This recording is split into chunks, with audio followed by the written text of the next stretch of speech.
Hello, man babies. It's your favorite Hollywood director, Ruin Johnson. Hello to you all. So, today, unless you're in some kind of drunken stupor, I'll remind you it's Saturday, the 30th of October. It's Halloween weekend. And I hope you're all very, very well. I'm Mr. Brown, or at least that's what it says on the script, but you all know that's not true. It's Ruin Johnson, the Ruinator of franchises, the destroyer of childhood dreams.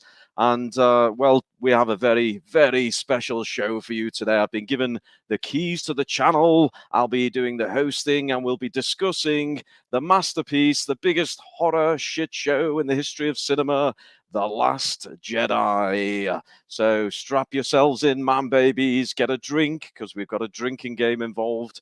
And we have, well, quite a lot to talk about, lots of stills to work our way through. Obviously, it's the most visually stunning of all the movies ever made. So, yes, I'm looking forward to it, but I can't do it on my own. Obviously, I will just sit here for 3 hours praising every scene. So I need some balance in the force, and I will be calling upon some guests to help me out with it. So, first up, he's the Jedi Master from Leicester. He's the channel's very own Star Wars novelist. He's our very own Chucky Wendig. Watch out, War and Peace. It's Swap Shop. Hey! Hello. Hello, Ruin. Man, baby Matt. How are you doing? I'm doing all right, you destructive bastard. Are you excited for what we're about to endure? That's like asking someone if they're excited to lose their mind, isn't it? But I mean, well, put it this way: I'm excited to give it another sound kicking. Not that I've ever stopped over the last 3 or 4 years, but yeah, I am looking forward to this. Even though I despise this piece of work incredibly deeply, I've been kind of looking forward to it all day because A, I want to hear everyone else cringe and squirm, and B, I just want to remind myself of all the reasons to hate what Ruin Johnson did. So this is going to be quite enjoyable for me, and I just want to see everyone's comments in the chat as well because they're always hilarious. Of course, I'm going to feel the love in the chat. I know I am. Well, all I ask is you come at it with an open mind. It gets better with every viewing. But before we move the show along, I'm going to ask you, what is the one scene in particular you're looking forward to getting your gnashers into? Oh my God, what? I mean, there's so many to tear apart. I'm hoping to actually find some new ones this time because it's been a while since I've last seen it. But out of all the ones I can remember, it's going to be tough to beat that milking scene, isn't it? Really? The milk scene. Yes, the title slide, the milk scene. Okay, well, I'm going to ask you a question. You should be used to this procedure by now. What's the question? Oh, should we bring out the next victim? Let's bring out the next victim who's going to endure the torture of my movie. Okay, so get your lightsabers at the ready. He's a true Star Wars fan. He's drinking blue titty milk all the way from Las Vegas. It's my #1 fan and the greatest shill in the world. It's not Brian Young. Hello, Brian. Hey. Good evening, Ruin. Good evening, Swappers. Good evening, chat. Sir. How the devil are we all this evening? Oh, it's like my birthday all over again. Superb. So, Brian, obviously, I'm ready. You're ready. That's good. I'm ready for Fright Night, ready to go here. I think there may be a slight delay in my microphone. I'll have to go tweak the settings. He's got the spooky effect on the microphone. So, Brian, obviously, I'm your favorite director. It's your favorite film. I asked our friends Swappers. I'm going to ask you if there's one scene you're looking forward to disemboweling on this momentous evening. What would it be? Oh, so many to choose from. I think I'll have to pick the lightsaber toss, and toss it is. We're going early. Choice. Okay. The lightsaber toss is arguably the moment everyone realized I was truly taking the piss with this movie. But okay, we will be getting to that very soon. But we need to move it on because we have more guests. We've got a great panel tonight. So next up, she's the Princess of Xanadu, the Rose Tico of the gang. She's the Padme. She's all the way from the rocky, lonely island of Acto. It is Rennie. Welcome, Rennie. Hello, Ruin. Thank you Hello. for making my Saturday amazingly awesome. Well, I'm so glad you cancelled your plans, you cleared your diary, and here we are, ready to dive into the greatest movie of all time. And, you know, Rennie, I know you watch this on a regular basis. I don't know how many times absolutely. you've seen it now, but what's the one scene that really raises the hairs on your arm? Oh, okay. So it's kind of a toss-up between the lightsaber toss, Luke Skywalker disappearing into thin air after having a fake battle, and the Rose Tico and Finn rapey kiss. Oh, Lord. Okay. Are you sure you didn't watch the porn version of The Last Jedi, Rennie? Because you've depicted it rather differently from what I remember. But we will see. We will get into all this. We'll crunch it down. We will tear the arse out of it. So anyway, let's move along because there's more. We have more fabulous guests to introduce. And here he is. He's the wise elder of the channel, the Jake Skywalker of the gang. He's the writer, portal director, paid up member of the Selfridges Appreciation Society, and some would say a Porg enthusiast. He is the mega geek, Ian David Diaz. Welcome, mega geek. Hello. Hello, man, baby geek. How are you doing, sir? I'm feeling a bit sick, actually. This film actually makes me feel sick. So, I didn't know Hello, you were into director. I know porks you like go. that. sorry. Your fellow director, I know you're just going to appreciate my vision and my techniques, and it's going to be fabulous. I appreciate it, like slipping on a really horrible, soggy piece of turd. Yeah, I appreciate that. I feel as though I'm going to be on my own here in my appreciating this movie, but we'll see. I'm sure I'll be backed up in the chat. We will see. Also, a little nod to the man, the captain of the channel, Mr. Brown. He's behind the scenes. He's working the visuals. The poor guy spent 6 hours getting stills from this movie. Oh. He's halfway to the mental asylum after doing that. But, we appreciate the work, Brownie. I know you're there tinkering away in the background. Pull your pants back up, man. This is a family show, and let's do this. Here we go. I'm going off script already. So look, before we get into the main You didn't ask me what my favourite bit was. Oh, I assumed it's the whole goddamn lot. But go on, Mega Geek. What's your favourite bit? My favourite bit is when Princess Leia became Mary Poppins. That was my favourite bit. Loved it. How could we forget? How could we forget? Okay. Well, look, I know you're all raring to go, but before we do, we've got a little bit of news. Now, this is it's almost magical. It's the magic of Disney. The worlds have aligned, and can you believe it was exactly 9 years ago to the very day that George signed over the rights to Disney. A momentous occasion. It feels like it's the perfect time to celebrate it. And Brian, let's start with you. Let's give us your reactions to this moment in time. Driving to work. I remember it being quite a brisk October morning, and heard the news on the radio and almost put the car into a ditch when I heard it. If I'd known what was going to happen, I would definitely have put that car straight into the ditch at high speed. I thought it was going to be a good move, and being completely and utterly naive.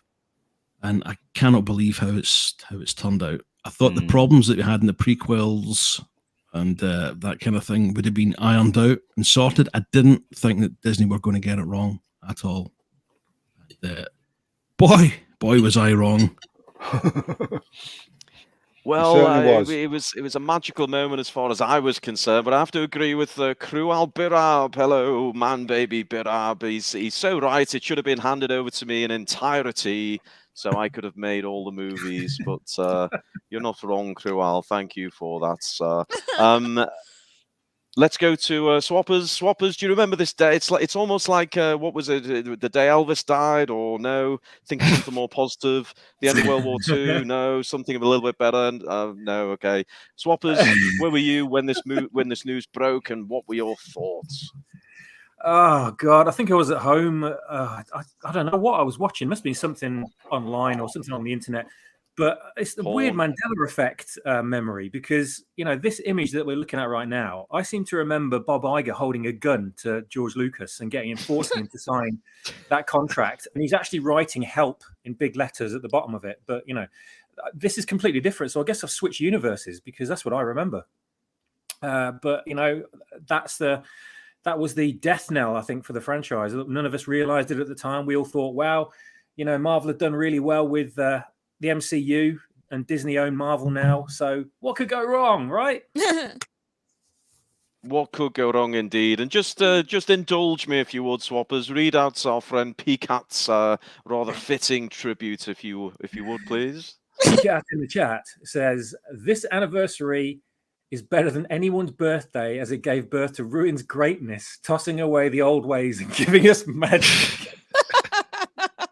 I love the analogy of tossing, because we see a lot of that in my movie. Thank you, Pikachu. You're my favorite man, baby. I appreciate it very much. Rennie, can you remember when this news broke, and can you remember how you felt? Yeah, I do remember. I found out on the internet because I was in the middle of doing something, I think, on Facebook, and that's when I saw the breaking news, so to speak. I was weary and a little hesitant, but being a former Californian, I used to go to Disneyland a lot, and, you know, be experiencing the Star Tours ride that they used to have. You know, I'm like, okay, well, you know, they've been great partners with George Lucas, and, you know, he's got some people, you know, in the Disney house, and they're still going to work at his ranch, so maybe it won't be that bad. Maybe I shouldn't be weary. And boy, yeah, I should have stuck with my first instinct. So, yeah, good times. Yes. Okay. Well, you know, I'm getting a little bit of despondency among the team today. I think it's a fabulous occasion. It's 9 years of pure joy, and we're celebrating that tonight. But Mega Geek, can you remember 9 years ago to the day? What was your first reaction to this fabulous news? I didn't know that they were doing any of this stuff until I was told that a new Star Wars film was coming out.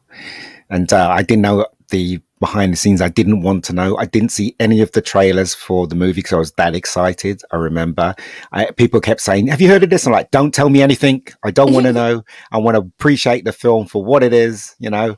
It wasn't a very good thing to say, really, considering what they did to it. So, yeah. As I said, Disney, we thought they were going to do good, but they didn't, did they? Yeah. Let's not be too judgmental. As we go through it this evening, you may find you have a whole new appreciation for my fabulous works. Okay, well, look, I think what a day it was, ingrained in my memory, 30 October 2012, and yes, and it leads us up to this moment where we get to celebrate the finest of the 3 sequel trilogy movies. But we do have one more bit of news before we get into it. Now, we all know Toys R Us. We all grew up with Toys R Us. I'm sure you all perused the toy aisle and had a little look through all the mighty Star Wars collection. I remember it. It went on forever. It doesn't seem to reduce rapidly since Disney took over. I don't know why that is. But the news here is that Toys R Us making a comeback as an online retailer. But the real news is, why did it go away in the first place? And some people would seem to blame that on Disney and Star Wars. Brian, what do you make of it all? Well, I'm excited because I think they might have a few Rose Tico figures still left over from the Last Jedi, which just goes to show you just how popular the film was, clearly. They still have some of them in stock. So I can't wait for it to open, to get down there and get myself a big handful of Rose Ticos, providing I'm fit enough to lift the heavy weight.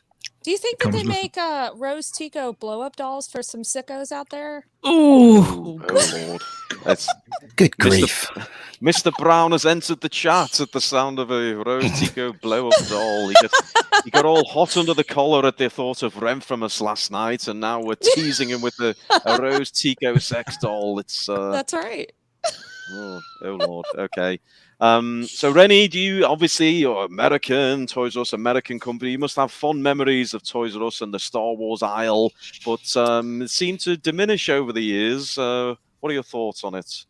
Yeah, I actually used to love Toys R Us. And honestly, not just the Star Wars aisle, but it was a great place for those of us that had Nintendo. But because they really promoted the hell out of Nintendo. The Nintendo section of the video game section was actually the biggest. But yeah, the Star Wars aisle was also one of my favorites. I do have boxes and boxes of Hasbro, or is it, no, Kenner, Star Wars toys that are unopened. So yes, that is a fact. One of them is a Luke Skywalker Jedi movie theater edition from whenever they released the extended or special editions in the 90s. So I got it from going to the movies. You can't buy it, or you couldn't buy it. It was giveaway only for being like one of the first people. But when this stuff happened, I honestly had no desire to buy any of these toys. I mean, I even bought them for the prequels, but I had no desire. I'm like, why do I want a Rose Tico doll? Right? Really?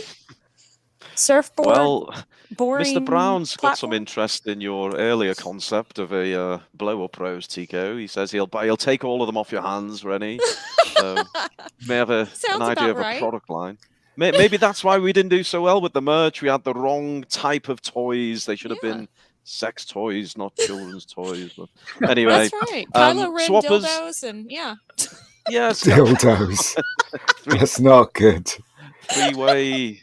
Yes, oh dear. Lightsaber Lord, we can- dildos, yeah. I can see Yeah, that Well, there you one. there's go. nothing tonight's stream. Swappers, what's your memories of Toys R Us and Star Wars toys? Well, my first foray into a Toys R Us, I always thought it was a big American thing and like something that we couldn't touch in the UK. We only had like little boutique toy shops at the time back in the 80s. You know, when you were lucky to get like the latest toys in any of them, to be honest. But my first visit to a big Toys R Us was like, I couldn't believe it. It's like a 5-year-old walking around Disney World. You know, I just couldn't believe what I was seeing. All this stuff that I never knew even existed. And my grandparents took me to it, and they were kind of like looking at their watches as I was walking around, looking at every single little thing that I could possibly find in the place. And it was like way after the Star Wars stuff had finished. You know, like there was basically no Star Wars merchandise anywhere to be seen. It was all like Transformers and G.I. Joe and other stuff.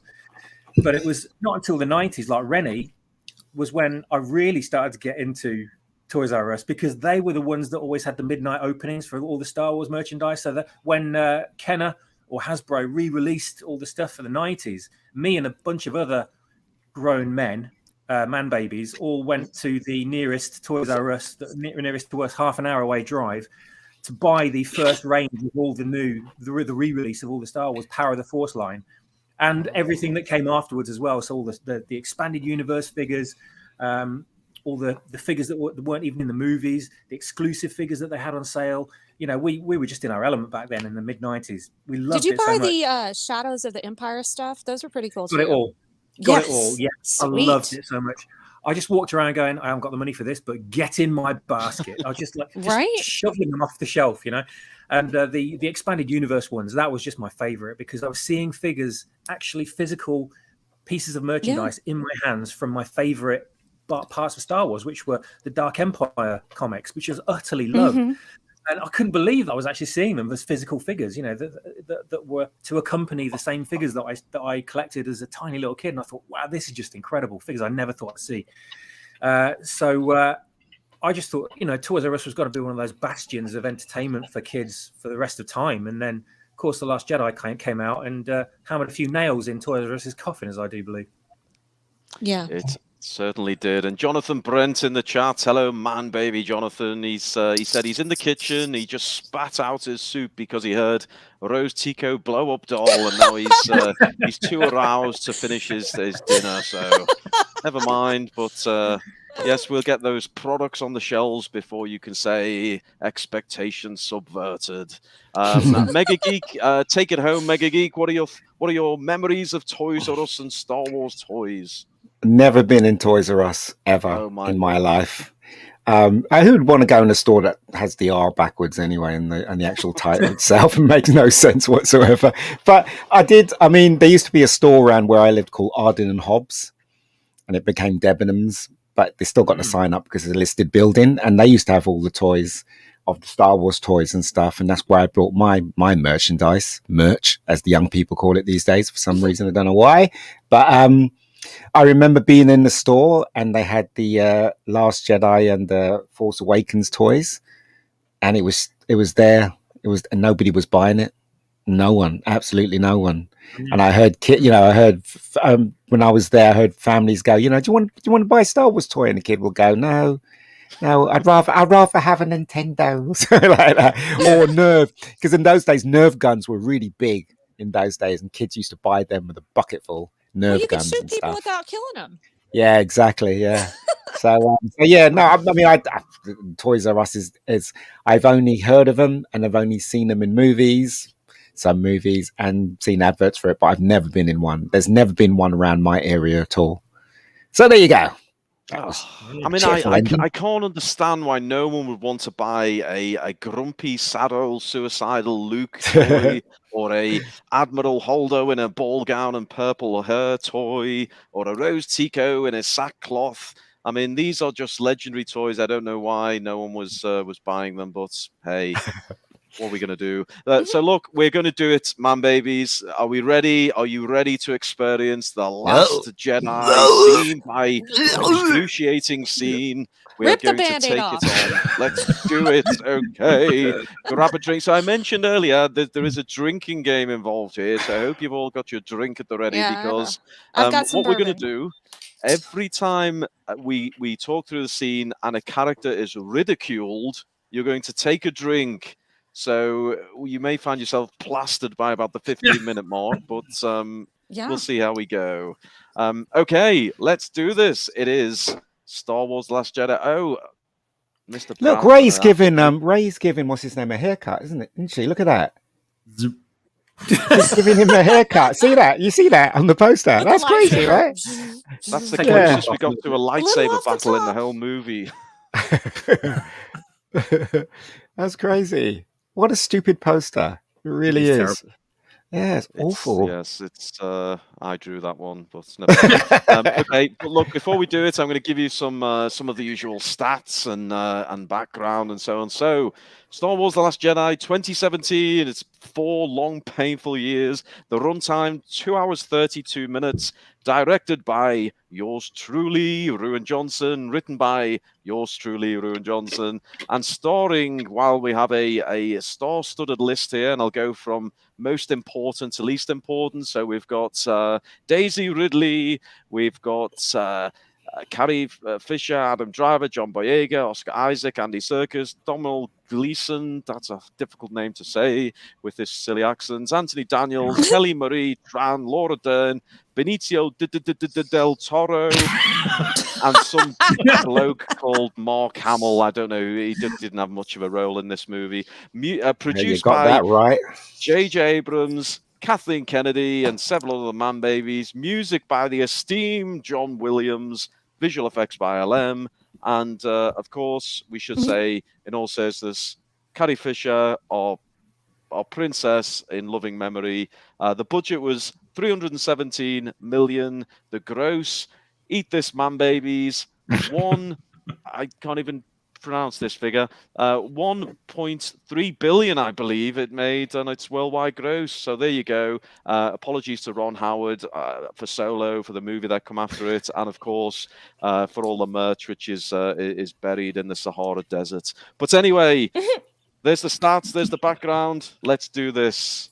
Let's give us a still, Mr. Brown. Here we go. Uh. Brian, I'm going to give you the pleasure.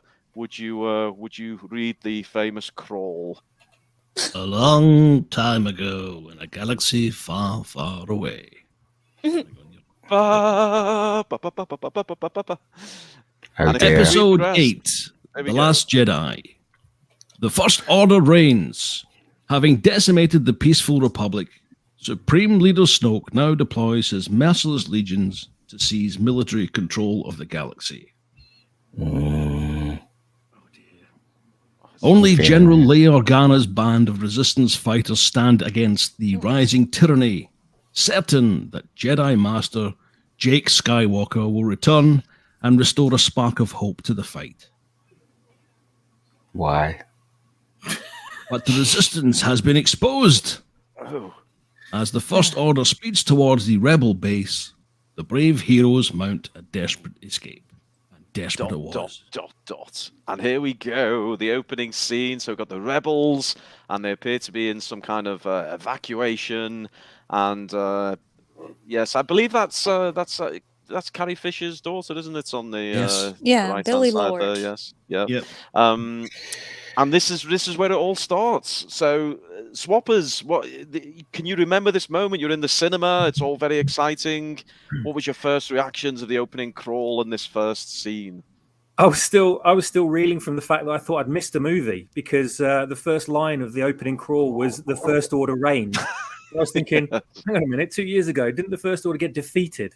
Didn't Yeah. their entire base planet Yes. get completely obliterated? Shouldn't they be down to like just a handful of ships by now? What the hell is going on? It's like, where's this in between story that we should be referred to? Why would they even know where these people are? There's no explanation for any of it. But I thought, okay, calm down. Let's see what this film has to offer. Maybe I'm missing something. Maybe it's going to surprise us. So that was what I was feeling at this point. Yes, I mean, my opening crawl, which I wrote on the back of a fag packet when I was rather drunk one night. But Oh, boy. yes, obviously, completely ignored any setups that JJ put in place, completely scrubbed the ending from his movie. And obviously, you need to read the supplemental materials to understand the gaps that I unfortunately left. But anyway, move it on, Mr. Brown. We've got 343 of these stills. We've got to Oh we've got my to move at a God. pace. Here we go. So we got the Star Destroyers moving into position, and at last we have some characters. Now this is an interesting one because a lot of people say Hux is very different in this movie than he was in The Force Yeah. Awakens. Rennie, what do you make of old Hux? Yeah, I'm glad you asked. So he went from being a bit of a pompous, headstrong guy to more of a I don't know how to say it, but a well-trained puppy. Because he acts a little bit aggressive in this movie, but it's more like, oh, sorry, didn't mean to make you mad. And they turned him into a joke or whatever. So he did have a little bit of potential because the guy that plays him is actually not a bad actor. Just not a good role, I guess. Yeah, he is indeed a good actor. He's done many a good role, and some of the keen-eyed Brits among us may notice Aid Edmondson there, and also playing a First Order officer. There he is. Eddie Hitler himself. Yeah. Yes, they're doing the full Hitler, aren't they? But yes, Is this moving the on- first guy with red hair in Star Wars? Oh, Yeah, maybe, unless we just mean- didn't notice the other ones. He was allowed because he's basically a space Nazi, so he can get away with it. Oh, Yeah. I believe there Gingers was are a okay. ginger Wookiee, but I could be wrong. But anyway, move us along, Mr. Brown. Move us along. Let's see what's next. Oh, we have this rather large cannon, which is lining itself up to unleash on the rebel planet. Oh, and now this is where we really get into it. So This is where the the- cannon, the giant cannon that was aiming at the planet, not at the essential spaceship trying to escape. Hmm. Where it would Well, have been anyone guaranteed to have knows, killed yes, yeah. you just take logic out and leave your brain at the door, and you'll be fine. So this scene is this is where Poe single-handedly lines his X-wing fighter up to take on the entire might of the First Order Armada. Now, some people will say this is the first indication where there was maybe this was going to be slightly different than other films because Poe was, how can we put it, slightly piss-taking Stupid? in nature. Do you remember the scene, Mega Geek? Marvel humor. It was described. Indeed. It was described that it was ripping off Marvel's humor, and it wasn't very funny. You know, and it's just totally out of character for Star Wars. And immediately when I saw that scene, coupled with the fact that the scene that's coming after this with Princess Leia, I knew this film was a dud. 15 minutes in, I knew it was a dud. Well, believe it or not, we're only 3 minutes in at this point, so we get the I know. Yo Mama joke and the hugs joke. So, yes, some people were checking out very early, but yeah. So obviously they have the banter, and it's holding for hugs. And the interesting thing is, obviously, you know, I like to subvert expectations. Obviously, we have this very tense scene before a rather important space battle. So I thought, how can I completely fuck up the feeling of tension here? I know I'll throw in a god awful dad joke just to make everyone look ridiculous. So hopefully that's hit the spot. But anyway, we move on because we have the dreadnoughts. Oh, this is Poe taking on the dreadnoughts and the Star Destroyers. He takes out the cannons, and it's nice visuals, visually stunning. We love it. Oh, and this chap is Captain Kennedy. Brian, what did you make of Captain Kennedy? Well, first off, this is Shagga, son of Dolph from Game of Thrones. I hope we've noticed. Wow. Same actor. Poe should be gone at this point. The minute Poe goes into attack position, gone. Yeah. The shots should have already been fired straight towards the cruiser and then towards the base, and they should be picking up the pieces, delighted that they've won. We wrapped the movie up in 5 minutes. There you go. The prank. Rennie, you're sighing. What's got you so perturbed? Well, it's like, okay, so he locks on it, but then instead of shooting, he like hyperspace jumps to it, even though he's like only like a couple of meters away, like trying to be dramatic, and then he fires. Absolutely pointless. Don't understand. Just something about CGI in this film that you just don't appreciate the battles. When you watch Empire Strikes Back, you know they're models and they move in a certain way because the camera couldn't move like CGI within that space. And so this battle to me just felt just Forced. like, I don't know. Yeah, it not forced, but I couldn't get into it because I knew it was all CGI. This is the problem I had with The Force Awakens as well. That battle at the end on you know, over the sea. I just thought, man, these ships are flying around like they're just like dots in a video game. They're not. Yeah. They're not flying around like proper vehicles. You know. Poorly executed.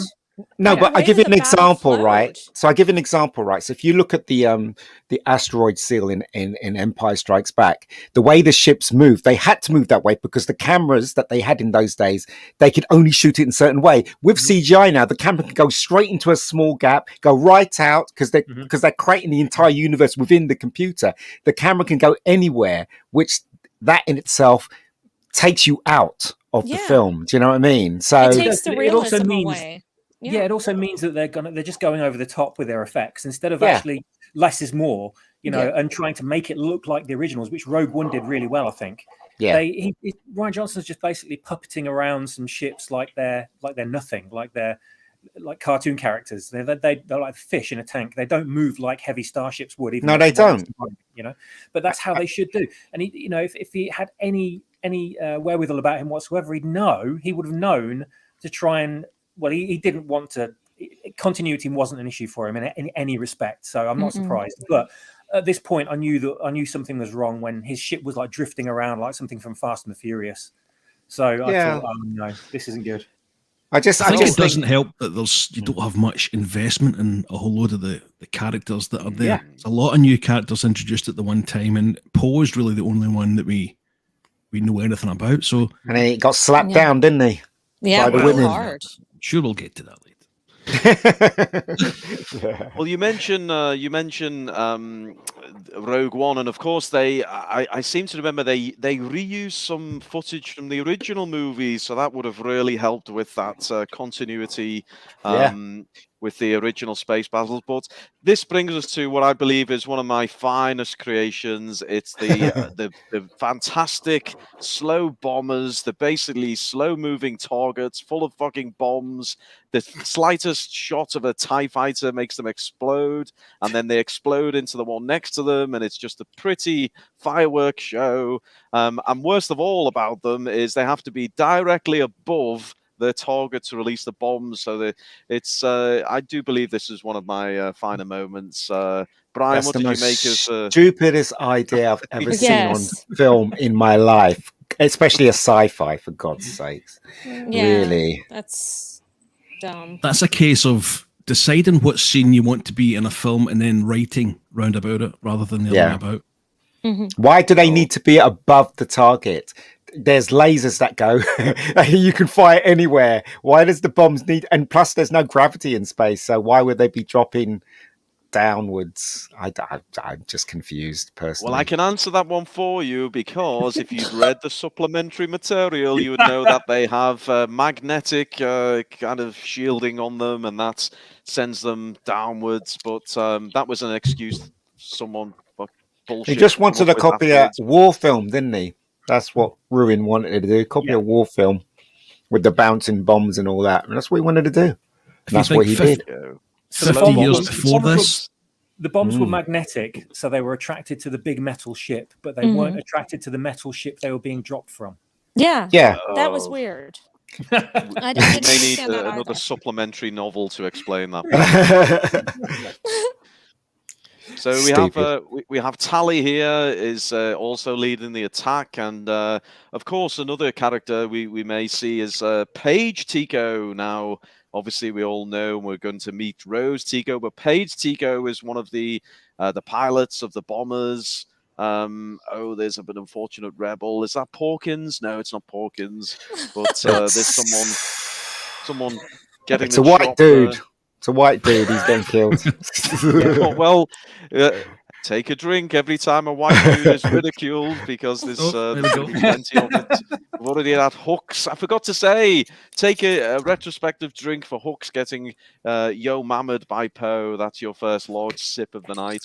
And now we have the dreadnought firing upon the planet again, not the escaping rebels, but the deserted rebel base. So great move. Keep it going, Mr. Oh, and there we go. What a moment. We have one shot from an X-wing takes out 3 bombers. They skittle into each other, and yes, there we go. It's just destroys everything. So I stunning did really and brave. enjoy this. Yeah. And there's Paige Tico. She's a closed book, that one. Yeah. oh, A character that we don't know, but we're Sorry. supposed to care about the sacrifice. Lord. Yeah. if only Ryan had thought of that, he could have put it in the film. Now, my favourite part of the scene is, and good observation by Stuart, man baby Stuart in the chat, Paige Tico can somehow seem to breathe in space because the bomber's doors are open and she's lying there. But my favourite part, if you rewatched it, you'll know what I mean. It's when she's lying down and she's waiting for the control as it's falling towards her, and then it seemingly flies past her. But she must have some kind of X-Men extendable Inspector Gadget style arm, which somehow catches the detonator, and then she makes the self-sacrifice. So there we go. There it is. She catches it, even though it's long gone. And it's one of those many scenes where obviously I like to make white males look ridiculous, but I like to make all the females look strong and heroic. And this is the start of this. That's weird fingers. Those fingers are weird. She's got weird Yeah. fingers. Is that her hand? It looks, Was that CGI hand? It doesn't look very feminine. No, it doesn't. It does not at all. Weird. How Maybe she has weird. a claw. I don't know. Don't know.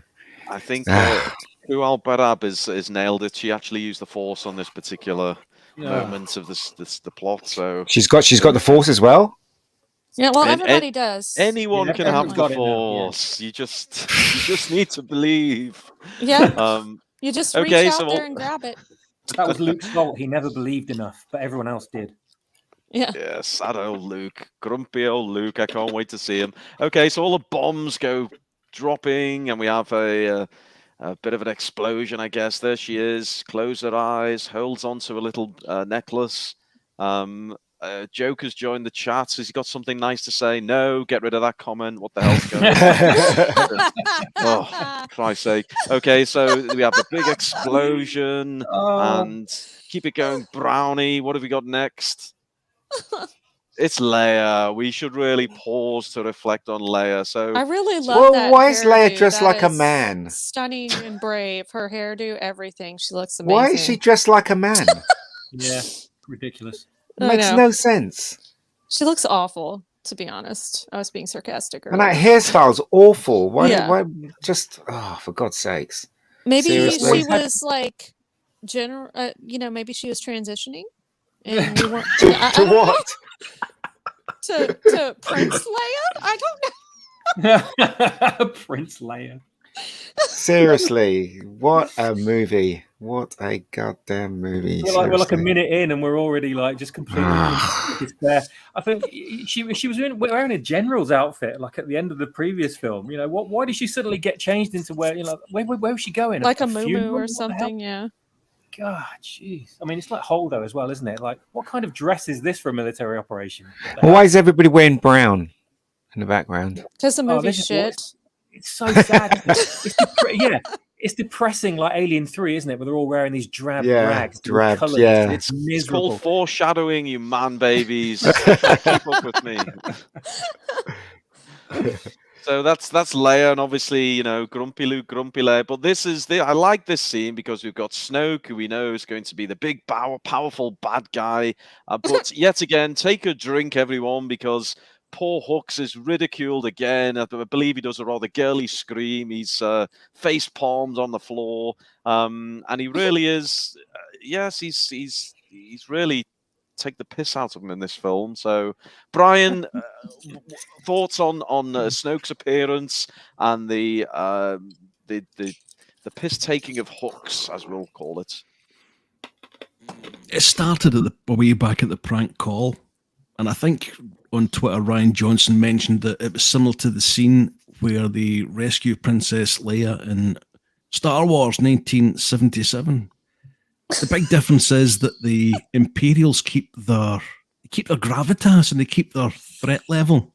It's Han who becomes the one who's the comic relief. Here it's the other way about. And I think the minute you start to take the piss out of the Imperials, okay, they can be slaughtered, but taking the piss out of them, lose the threat level, becomes a joke. Yeah, I agree with you 100%. At this point in the film, I'm looking, seeing Snoke and thinking, I can't wait to hear more about this character.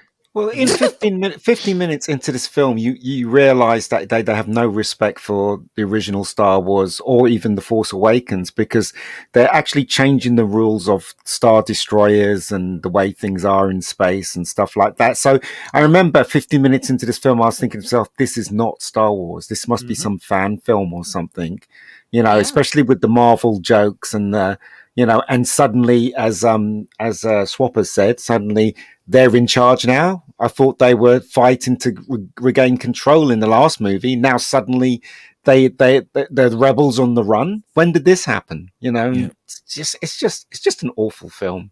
They should have been like a terrorist outfit.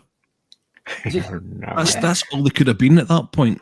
Yeah. If you think of the threat level in the Phantom Menace, it starts off low, peaks Star Wars, and then goes back down again for 4, 5, and 6. Yeah. When they're starting off 7, it should be back to square one, and you have to build it up.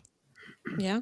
But they wanted to start the threat level high, so they just completely ignored what went before it.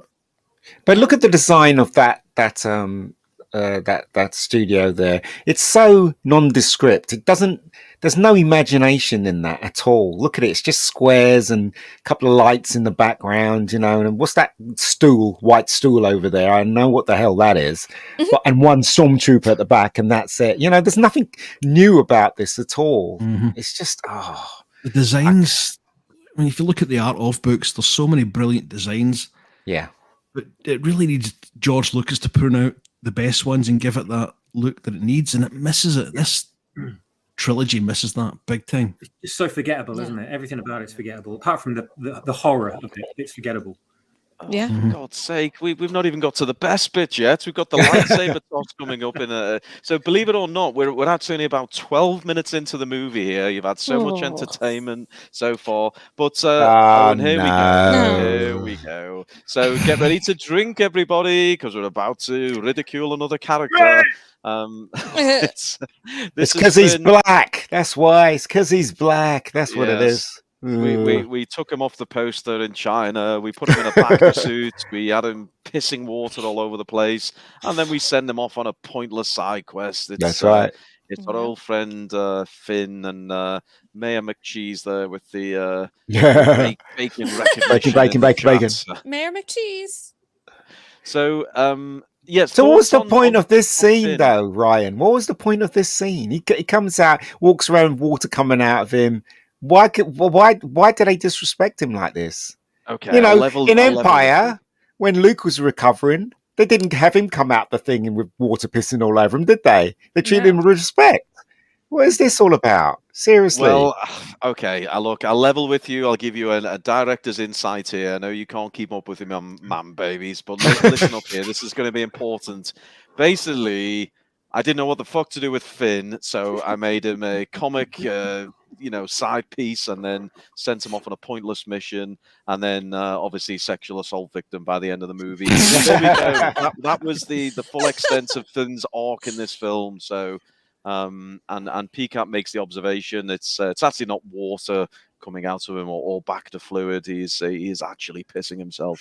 So, okay, move us on, Brown. Obviously, they don't appreciate my sense of humor in this scene. And here we go. This is the moment you've been waiting for because we know what's coming. It's the island. Now, we all left The Force Awakens with Luke. At the very last scene, Luke's there and he turns round and everyone's, what's he going to say? What's he going to do? And we're finally going to find out. We've had to sit through 15 minutes of this fucking nonsense space battles, but now we find out and Rey approaches him. She hands him the lightsaber. She retreats a couple of steps. Luke, as you can see, he looks down on it. We're reading into his expression. Everyone's on the edge of the seat. And what does he do?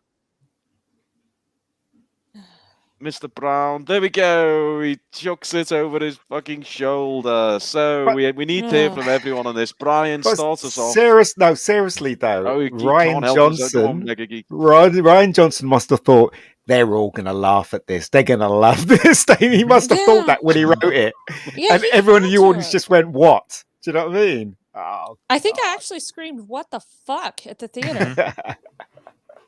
Oh no! Sorry, I interrupted someone. No, I know you're all so excited to talk about my fantastic movie, Brian. I know I ruined your childhood in this moment, so watching this in the replay.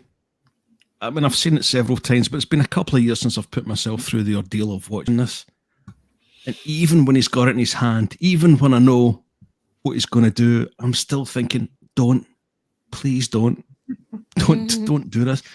This is the saber that Obi-Wan Kenobi gave him. Yeah, this is Anakin's. This is his father's lightsaber. How much this meant. The last time he saw this, his hand was attached to it. And this, for the fans in that as well, this saber means so much. I don't know about the rest of you, but I've been one of the kind of big collector of the Force Effects ones. I've probably got about 3 or 4 different versions of this, and I've had the original Graflex prop that I've converted into one. And for the bold Ryan to treat this with such disrespect for a joke, fucking boggles, excuse the French, boggles the mind. It really does. And in the cinema, I'm thinking, I didn't see that. That didn't happen. I'm looking for an explanation as to why this happened. No one laughed. Yeah, the only way this would have been funny would be if it was like an outtake they were going to do, and the joke would have been, "It'd be funny if he, after all that, he gets it back, he throws it that." In that context, that might have been funny, but for it to be in this, so badly judged, and it amazes me that Mark Hamill went along with it. It really does. Yeah. Also, right, just going back to the original Star Wars, when I first saw Carrie Fisher as Princess Leia, I just had the hugest hard on for her. Seriously, right? She was so gorgeous. Okay. Then, so when we see Rey for the first time, you just think that's a boy. And then you go, Yeah. no, that's a girl. Do you know what I mean? There's nothing feminine about Rey at all. She's a plank. At all. And this is what puzzled me when I was watching it. Little did I know there was an agenda running through this. And I was thinking to myself, couldn't they have just made her a little more feminine, so a little bit more sexy, so, the young kids could lose their minds over her or something, Because I bet you, talk to swappers, you can talk to Brian. When we were in school, they were talking about Han Solo and Princess Leia and how gorgeous Princess Leia was. I know no one that spoke about Rey that way. No one. So I'm just confused over it. They just made her forgettable, didn't they? Really, that was it. They did. Nothing memorable about that character whatsoever. Yeah. So this is now 14 minutes into the film, and Luke tosses the lightsaber. And actually, just after it, I don't know if we've got the still, but Rey goes searching for the lightsaber. She obviously tracks him down here. But what the frig is she wearing? Look at her trousers. She's got like little. What? There's nothing feminine about this girl at all. No. What kind of a hairstyle is that? She looks like a dinosaur. Dinosaur sitting on her head. It's ridiculous. And It what's looks like with she's wearing like a karate outfit. What is it called? What is with tight the version of it. the sleeve with no top on it? What the hell is going on? It's weird. Seriously. Sorry. And then like Sorry she's about got no curves in this outfit, so it's hard to got tell she's a nothing. woman. Seriously. Yeah. What were they on? These people, really? And she's quite an attractive girl, isn't she? The actress, can't remember her name, but there you go. Normally, well, we can't sexualize females at all, so that's rather important. That's why we put Rose in a sackcloth, Rey in some kind of grey garb, and Holdo bizarrely in a ball gown. But anyway, I wasn't sure what was going on there. But yes, Rey tracks Luke down, and I believe the door. A little bit of trivia for you. Oh, here's the Porg. A little bit of trivia for you. The door to Luke's cell, as I'll call it, is, I believe, made from a part of an X-wing, part of the X-wing that Luke dumped in the sea. But swappers, I'm keen to hear from you on this. Porgs, discuss. Jesus Christ. Well, first of all, I'd like to comment on the lightsaber toss scene and the amount of people that said, Rian Johnson himself said that I'm a lifelong fan of Star Wars, which is apparently all the credentials you need to make a Star Wars property. So, which completely wasn't true, obviously, by this film. He was trolling the entire audience. Just from that scene alone, it was like taking the franchise, throwing it over his shoulder. He did not care about it. He wanted to upset people. He wanted to say, look at everybody out there who deified Star Wars and these characters.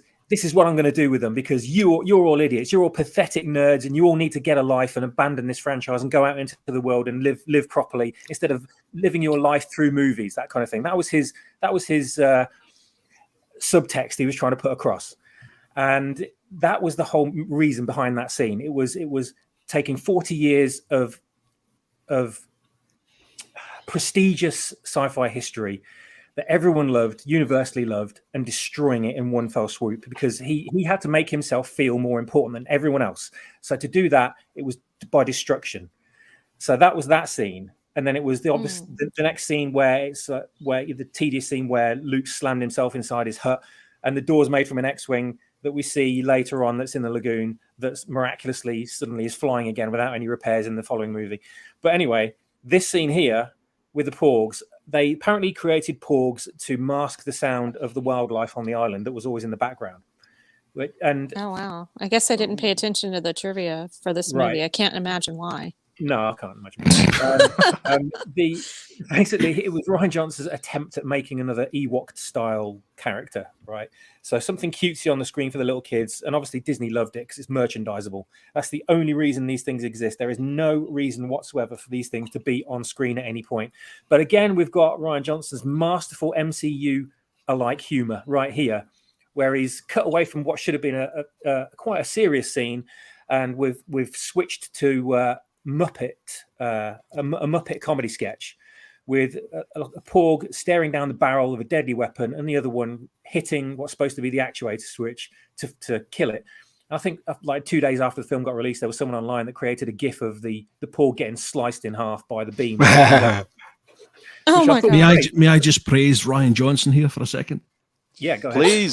Please take the floor, Mr. Brian. I would love some praise if you would. At least they got the rough position of the actuator switch correct in this one. In the Yeah. previous one, they were pressing the nothing to wrong do with me, button. unfortunately. Yes. It's so true. Praise the set designers. The continuity, just again, the continuity is all off, and Finn in the previous movie hit the red button to fire the beam. Like, the people that are working on these things are fucking idiots, seriously.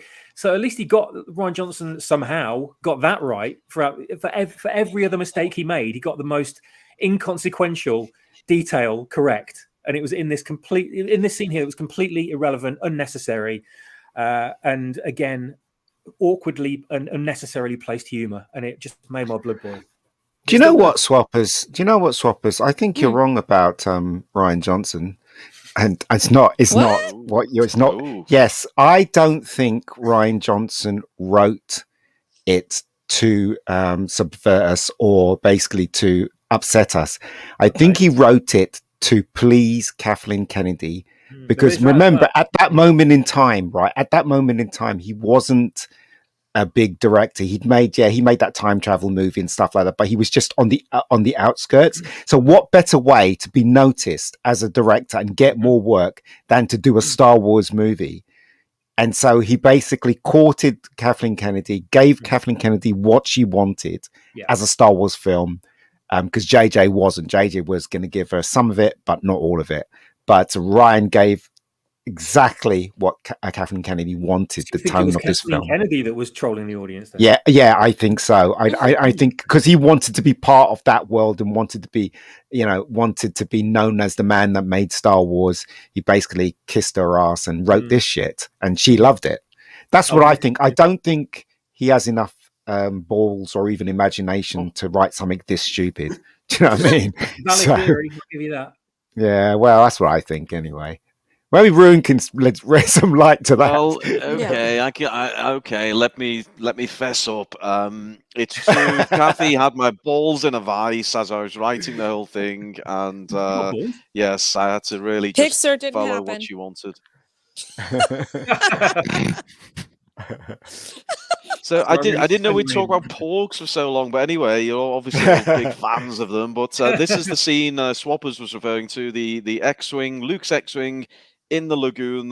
Just so you all know, there's no fucking chance he's ever getting off this goddamn island. So just if there's even a glimmer of hope, it's now been quashed. So there we go. There's the exit. Although miraculously, it does. Why is it in the lagoon?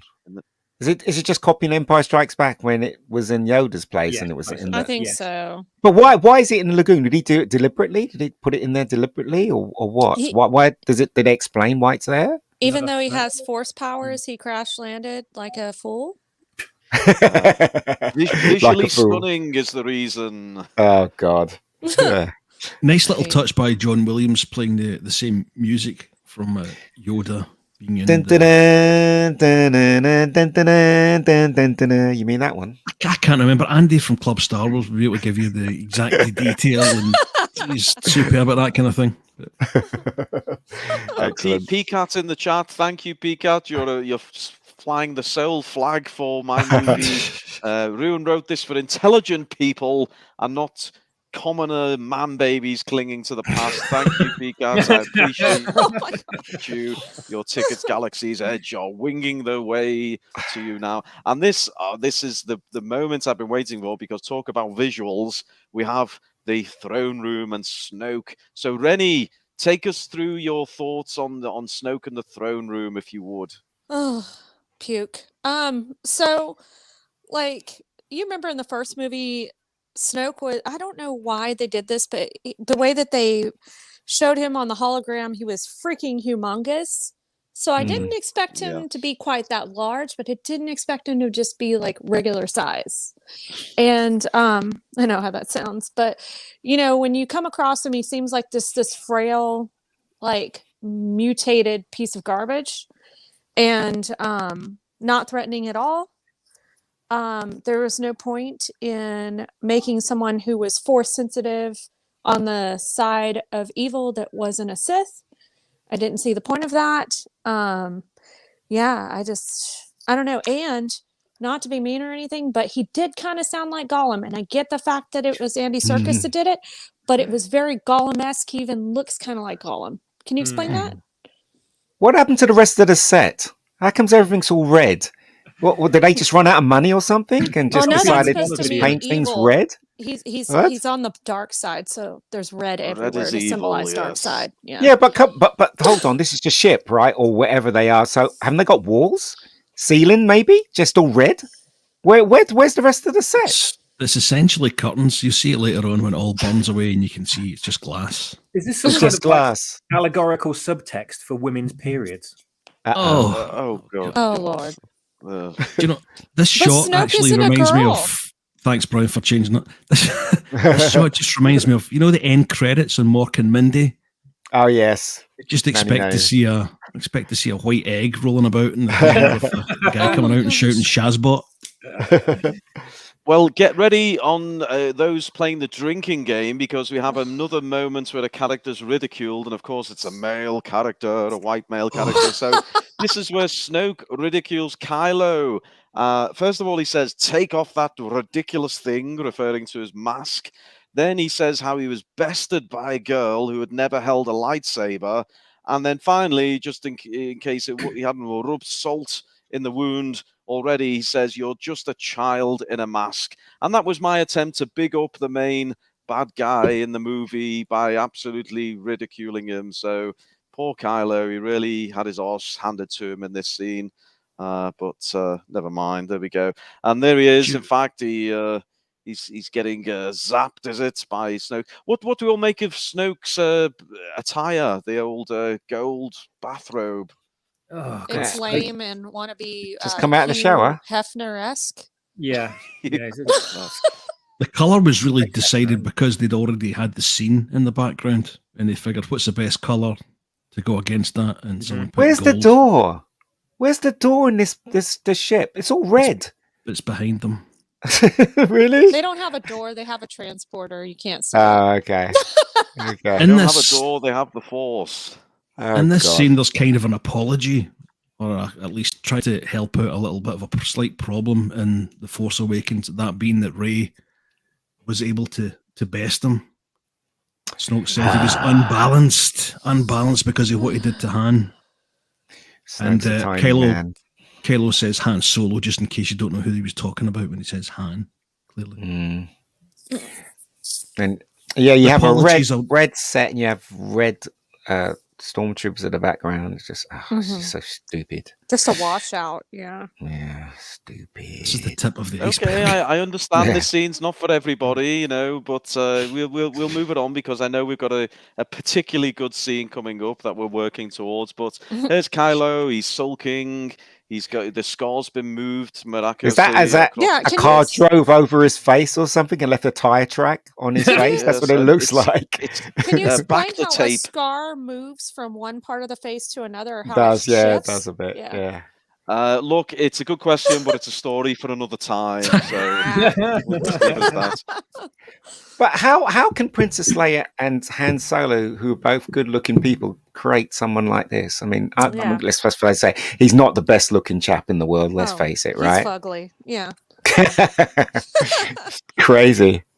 Absolutely crazy. Never mind. There he is, smashing up his mask. The symbolism there. He's destroying what he once was, and all those man babies who went out and bought £3,000 Kylo Ren authentic costumes are rather devastated at this point as he smashes the mask up. But then JJ brought it back. God damn him! It's just a game of hot potato. These movies, isn't it? But we'll keep it moving, Brownie. Keep pedaling away in the background. Here we go. This is the moment I wanted to get to. It's my favourite scene. Boobies. It is, of course, the titty milk scene. So Brian, Beeps. I know it's your personal favourite. You've had What the hell? many What the hell? So pleasuring yourself on a lonely Saturday evening.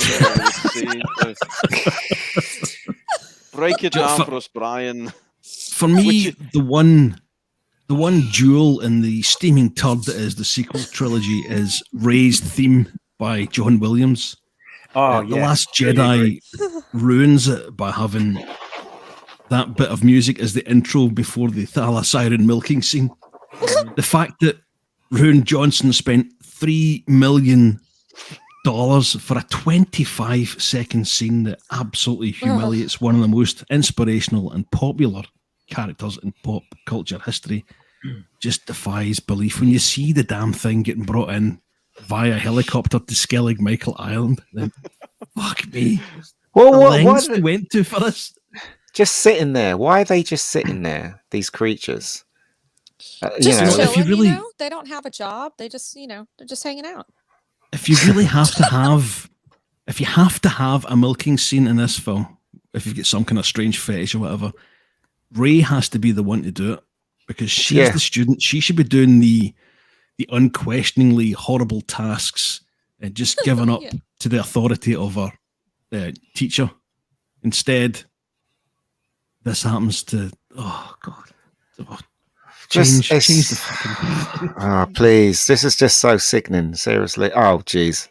If you notice, every year it the gets specific- better. It does get if you better. notice the specific positioning of these teats, they're not where teats should be. So it makes you wonder what they are, doesn't it? Well, it's yes. I'm saying it's. They think we're stupid when they did a scene like this. It's obvious they wanted to humiliate Luke, and they think we wouldn't have seen it. Yeah, and this is why I think you're right about the Kathleen Kennedy thing, because I think she deliberately wanted to drag this character down and demean him and humiliate him as much as possible. That's probably the MO that was one of the conditions that Rian Johnson got this film on, was the fact that Luke had to have been completely destroyed by the end of the film. And this was the scene, I think. If it, the lightsaber toss wasn't it, then this definitely was. Yeah, it was. I reckon. I reckon it's Kathleen Kennedy. Sorry, go ahead. Spock says Luke. I think it means Luke is wanking the alien. That was my original working title for the movie, Wanking the Alien, Episode 8. But I was overruled. But no, look, it's a fabulous scene. Rey is kind of looking down and thinking, "What the fuck is going on?" Again, look at Rey, like a little boy. What the hell is this? And what is she wearing? Gender neutral. It's so annoying. It really is. I mean, this girl must have watched this film and thought, "What the hell am I wearing? Yeah. Why do I look so? I might as well just have not had any makeup and just walked onto the set, and they just gave me a robe to put around me." What the hell are these people thinking when they did this to this poor girl? Really? Seriously. Well, it's all in the imaging. I mean, she's got the staff, which is the phallus symbolism there. We've had the titties, we've had the green milk, and I think coming up we've got the money shots, the milk dribbling down his grey beard. I mean, it's highbrow stuff. This man, babies. I hope you're keeping up with it. But Actually, this is the. Actually added CGI to that fucking milk. CGI. But not even when we were reintroduced to Obi-Wan Kenobi, when he died and he came back as a ghost figure, he wasn't humiliated, was he? Do you know what I mean? He was awesome. But why did they do this to Luke? Yeah, he was more like an elite person in the Force, and Luke is just a freaking joke. Or I mean, Luke looks like a bum. Yeah, he looks like, a tramp in the middle of the road where, he doesn't care about his hygiene or anything, It's just so bad what they did to this character. It's just incredible. Yeah. I was still accepting it at this point because I thought, let's give it some time. Obviously, they want to push him right down into the depths, into the gutter. And then he'll come back, right? To elevate that's what him I later. thought. Yeah, elevate him later and he'll be like more brilliant than ever, so it'll all be worth it. But it never went anywhere. And that's the biggest crime. Never got better. Well, I mean, I'm interested to know Mega Geek's view on this because I was took a very radical approach to pacing in this film because by this point we've had a rather bombastic space scene, but then we have virtually an hour of absolutely fucking nothing. We have Luke stuck on the island. We have a slow space chase. And really nothing much happens for a good another hour of the movie. So what do you think of the pacing of this fine movie, Mega Geek, as a director yourself? It's absolutely awful. I mean, really, this should have been a scene about Luke teaching Rey the Force, and also giving her some better clothes as well, and making sure she didn't have a dinosaur hairstyle or something like that. Do you know what I mean? Just making her look feminine and awesome. So probably, and everybody hates JJ, but I honestly believe that JJ did have good intentions for these films, but got kicked in the gonads and pushed to the side to get someone more to what Kathleen Kennedy wanted. I mean, JJ's a hack. We all know that. But I think he had generally, But as I said, all of these scenes should have been about Rey learning the Force. Mm-hmm. And it's not. It's about drinking blue milk. Yeah, sorry. I honestly think Rey was supposed to be Han and Leia's daughter. Sorry, Mega Geek. But I really think that's what he was alluding to. Yes. And that she and Kylo were going to be kind of the Jaina and Jason of this whole thing. But also there was the triangle, wasn't there, Rennie? There was the triangle between Finn and Poe, and Finn looks like Finn knew the Force in the first one, and they were going to carry on with that, and they destroyed that. He had the potential to be like actually a better character or more of the hero of the story than she did. Yes. And they took that away. I was expecting her to go evil with her brother, who I thought was her brother, and then Finn to be the hero. That's what I saw in the first movie. It would have been awesome if Finn had to take on Rey and chopped her down. Chopped her in half. That would have been awesome. Yeah. Watch her go down like Darth Maul down a shaft. Yeah, exactly. Down the shaft. Yeah. Slice it down the middle instead of across the middle. That would have been better. No chance of coming back. There you go. No coming back from that. Fish scene, but before we do, I've got a question for Brian Young. Brian, just out of interest, because I often ponder this thought, if Kathy got dressed up as a Thala siren and put one of her own boobs through the hole in the middle of the body, and you were given the chance to suckle from Kathy's breast, and you had to extract a full bottle of blue milk, would you do that in return for handing Star Wars back to George Lucas? What a Hobson's choice. What a no-win situation. I do often ponder this scenario. Yeah, me too. Hashtag me too. You'd have to move her balls out of the way first, wouldn't you? Yeah, I guess.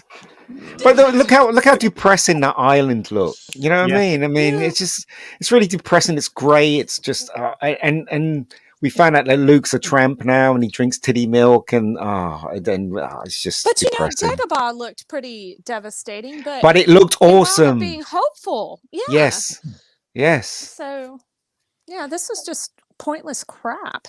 Mm-hmm. Does anyone remember this scene? Because actually, we see Luke with the fish afterwards, but it's what he does to get the fish, which is rather bizarre. Swappers, I'd love your take on this. He seems to have a 100-foot-long pole, which he uses as some kind of pole vault mechanism, and then he stabs the fish, and then how he somehow then extracts the fish for 100 feet below him. I don't know. What did you make of Luke's fishing technique, Swappers? At this point, when he vaults over the gap, I thought, he's obviously he looks like he's testing Rey, like he wants her to follow him or something, and he's got to figure out how he gets across. And I thought, I see what Rian Johnson's doing here. He's making us believe that he's a bum, where actually he's secretly sort of testing Rey to find out if she'll accept what he's doing or accept the way he is, and sort of she'll work out herself, or she'll go, screw all this crap, I'm leaving. Is she going to stick with it, or is she going to go, kind of thing? So he's deliberately trying to put her off. That's what I thought. But no, it turns out he was just a sad old twat.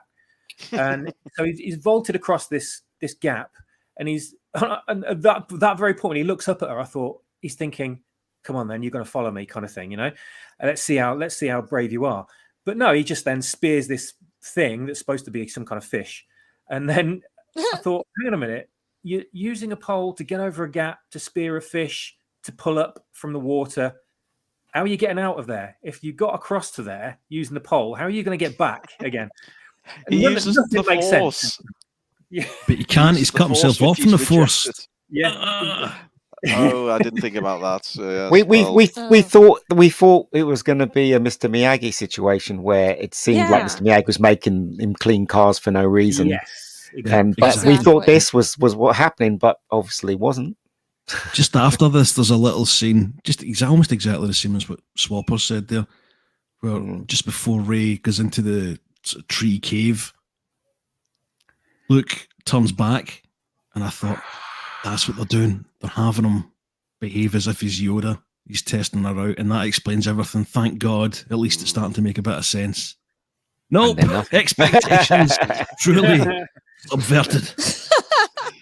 Yes, so obviously, if you're playing the drinking game, you should have taken about 15 drinks for the ridicule of Luke over these last few scenes. But moving on, we have Rey finds her way towards what I guess what we call the Jedi remnants of the Jedi Temple, and I think the original Jedi books. But here we go. Yes, she finds the original Jedi texts. These are the supplementary novels to support my movie and all the plot holes.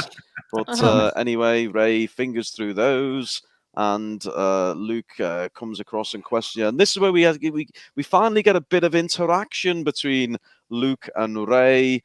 And it's at this moment where Rey says, "We need Luke Skywalker," and she's almost voicing the thoughts of every Star Wars fan that's ever lived as they're watching this movie. Yes. And Jake replies, "No, you don't."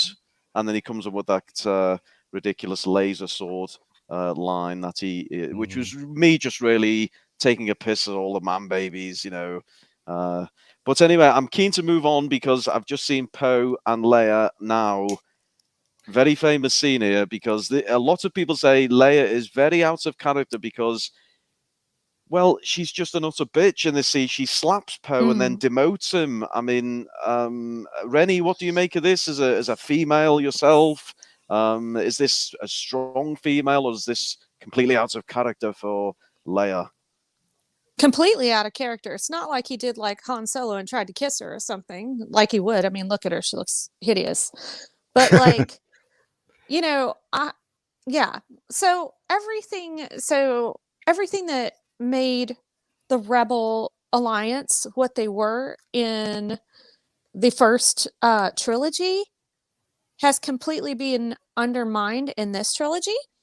So doing a rogue move like that to make some advancements or to, you know, achieve some goals, so to speak, would have been commended rather than punished. Yeah, this is very definitely. unlike her at all. Yeah, definitely. I mean, she's not Princess Leia in this film, and you can see Kathleen Kennedy's paw prints all over this scene. Definitely, ridicule. Name to General Leia, didn't they? Because it was more gender neutral. Yeah. Yeah. So should have kept it General Lee because she looks all manly and shit. I know it would have been Civil War-esque. I'm just saying. It's just a tragedy. This film's a tragedy, and the whole of the Star Wars Disney Star Wars is a tragedy because what the potential was there for it to be freaking great, and they put all this crap into it, and they destroyed. Tragedy, really, isn't it? The fact they had that budget and they had all those reresources behind them. They could have done something incredible, and they just created crap with it. Well, and that's the thing, isn't it? We got the promise of all the three original cast members being together, and you never got to see them together. No. And then Han Solo died, and now in this movie, like, Carrie Fisher winds up dying, you know, after it's filmed. But like, you never get to see anyone really interact, and you never get to see, you know, the potential of what they had to make a better world or to fight together. There's just everybody's like pissed off and cranky. Yeah, it's not how I remember these characters. It's because it's not the original characters. That's why it's some kind of horrible, you know, bastardized version that Kathleen Kennedy's come up with, and Rian Johnson helped her. So there you go. The amount of times they talk about hope in this film as well. They mentioned the word hope, and it's one of the most hopeless looking and feeling films, I think. Yeah. Well, and It's you guys awful. know, if you haven't noticed already, this is the movie that killed the franchise for me, pretty much. Oh yeah. Same here. I cannot watch any of the original movies, the prequel movies, nothing without feeling sick to my stomach because I know what's coming after. And people can sit there and preach, well, you know, you just tell yourself that they don't exist. Well, that they Wha- do exist, and I've seen them, Yeah. and I can't burn them out of my skull. Yeah. You know? That woman's got a long nose, isn't she? Oh The well, one we that's get on into it. my Oh my one of gosh, my yeah. favorite Lord. characters. It's Captain Big Nose lesbian. Can't remember the rest of her name, but yes, I mean my Captain favorite part of Schnoz? this character is she gives us that, and then there is rather a lot of exposition in this movie, I must say, but she gives us the fabulous updates coming up shortly that Akbar's dead. You know, legendary character. He's killed off scene, but we're coming to that one. But yes, Classy. lovely side profile shot. Drops lips on another lady in the next movie. But yes, I mean, I can't even remember her goddamn name, but she's Commander yes, she Daisy. is a, What's there her we name? go. What a, Commander Daisy. Say that Daisy. again. Everyone's Daisy. everyone's a commander. Well, let's just call her Big Nose. Commander Big Nose. Yeah, I like think Big that's better. Nose. Or Mm. yeah, Welcome to body shaming on the. It's a fine Blade big Alliance. nose. We're just nothing wrong with I mean, a she big could have gotten nose. surgery. She makes the money. It's all good. Not my problem. There's a big-nosed actress needed on screen. Then she's the one to call. I mean, Okay, so- look at so- this still. Look at this still, right? So you've got the Star Wars, what you call it, ship at the top because we recognise that. Look at the one at the bottom. That looks like it comes from Star Crash. Do you know what I Yeah. mean? Look how badly designed that thing Yep. is. Yep. It looks like it's made from Airfix models. It's so awful. No, Oh. Ian. Come on now. Star Crash is a masterpiece compared to this. Yeah. Peacat, that's Oh, Gurundan you're thinking of. You're failing to give me credit because there was a fabulous transition from the profile shot of the big nose lesbian commander and then to the long star destroyer. So there was, there's some imagery going So, on there, and I do think you're I failing noticed to that give me credit.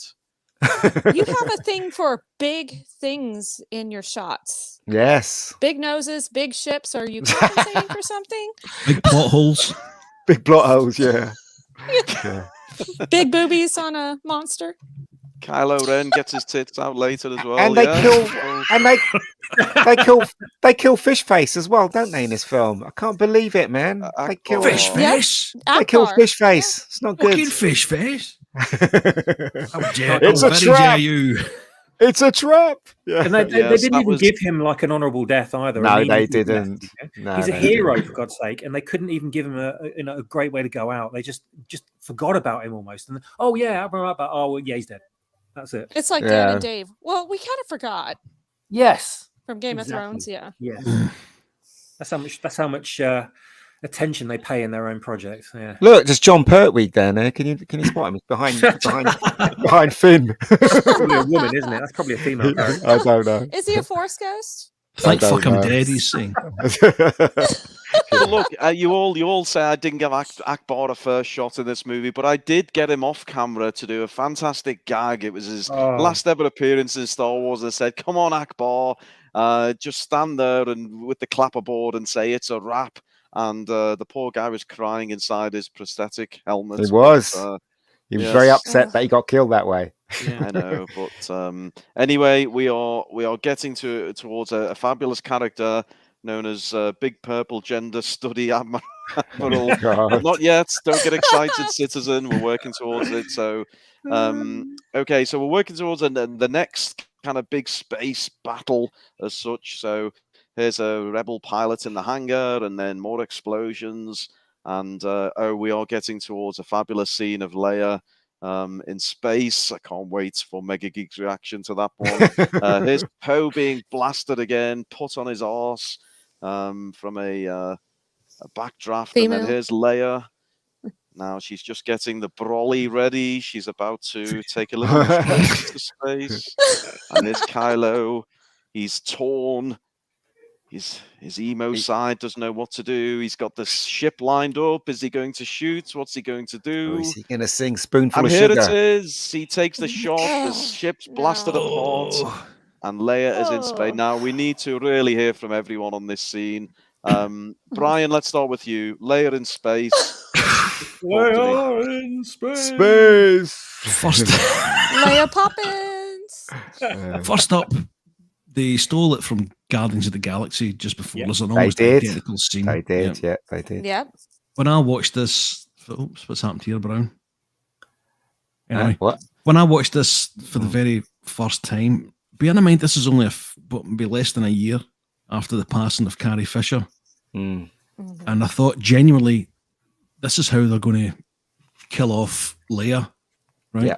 Yeah. So she gets blown out. They're playing Leia's theme, and I'm starting to get emotional because we've lost our princess, and Yeah. I thought this is going to be a kind of poignant moment. Clearly, it's happened maybe before she was able to finish her final scenes, and this is what they've had to do. Fair enough. So I'm getting quite emotional watching this. The next thing, the finger twitches, and I'm thinking, what? And before we know it, the umbrella's out and she's flying across, and I just at that moment I felt like the biggest prick on the planet. Yeah. I thought I get emotional for that, and But that's Ryan Johnson all over, though, isn't it? He puts you in one position emotionally, and then completely he's like, "Gotcha!" You know. Thing is, exactly, it's to JK, subvert your LOL. expectations, because everyone, guaranteed everyone that in whatever theatre was watching that would be thinking exactly the same thing. She's gone, Yeah. and it's tragic, I'm like, what a and waste. it echoes what's happened in the real world, and then boom, hits you with that. Because she had to go. She had to go just to even to stop from for the next film being such a disaster, because we're going to have to fix that somehow. It's a stupid, perfect opportunity. Scene. It's a stupid scene. What the fuck? What was he thinking about? Really? Pointless. Ruin, what were you thinking about? Pointless. It wasn't you know, Ruin. So basically, Ruin wrote the scene where Princess Leia dies, and Kathleen Kennedy came in and said, "You can't have a woman dying in this film. Well, you know, like her. Yeah, Let's get her flying like Mary Poppins back." And we won't have her die, but we'll just sideline her for the rest of the film, pretty much. Yeah, yes, exactly. Yes, I mean, Kathy did The have a kiddos are gonna particularly love it. strong grip on my balls at this point, so I had to concede. Don't Go make on, me Rennie. tighten What's your... advice. One more wine, Ryan. Rennie, go on. What Yeah. would you like to say on this fabulous cinematic moment? I thought kind of like Brian. I'm like, okay, they're going to give her a nice, peaceful death. That's kind of a cool way to kind of end it and let her go, even though the rest of the movie's kind of crap so far. And I did get a little emotional, and then that happened. I'm like, my jaw dropped almost to the floor. I'm like, what? Are you did what? Did that just happen? And you can watch everybody's reaction in the theater, and they just look like, what the what? So I know it wasn't just me, but yeah, awful idea and awful piece of cinema, and definitely not Star Wars. For Someone me. in the cinema laughed. Yeah. I remember when I was in the cinema, someone actually laughed. It was like dead silence, and the music was playing, and somebody just went. And Yeah, right. My mouth was agape at this scene, completely agape, because I couldn't believe what I was seeing. I thought, wow, is she really dead? We're going to say goodbye to her here? And then she started flying back, or she came around and then started flying back. And my mouth was agape, and I was kind of like half laughing, if you know what I mean. Like, I was so incredulous at what I was seeing. I was still in the frame of mind of like, okay, they could still pull this back. It isn't ruined yet, you know. And I still kept giving it a chance. And at this point, I mean, if you're not going, I feel so stupid, because if you're not going to realize we're being trolled at this point, then you know you're never going to get it. But it was a scene before this as well, where Kylo Ren, before he shot the bridge of the ship and killed everyone, he flies into like a launch tube on the ship where all the other fighters fly out of. He fires off the missiles in this launch tube, and then we don't see anything more of him. It's like we don't see him break, we don't see him turn around. So as far as direction goes, he should have died inside that launch tube with all the other ships. There's like complete continuity error. Like this film is full of them, and most people like just completely skip over it and they don't realize. But this film's full of tiny little details like that ruin the narrative.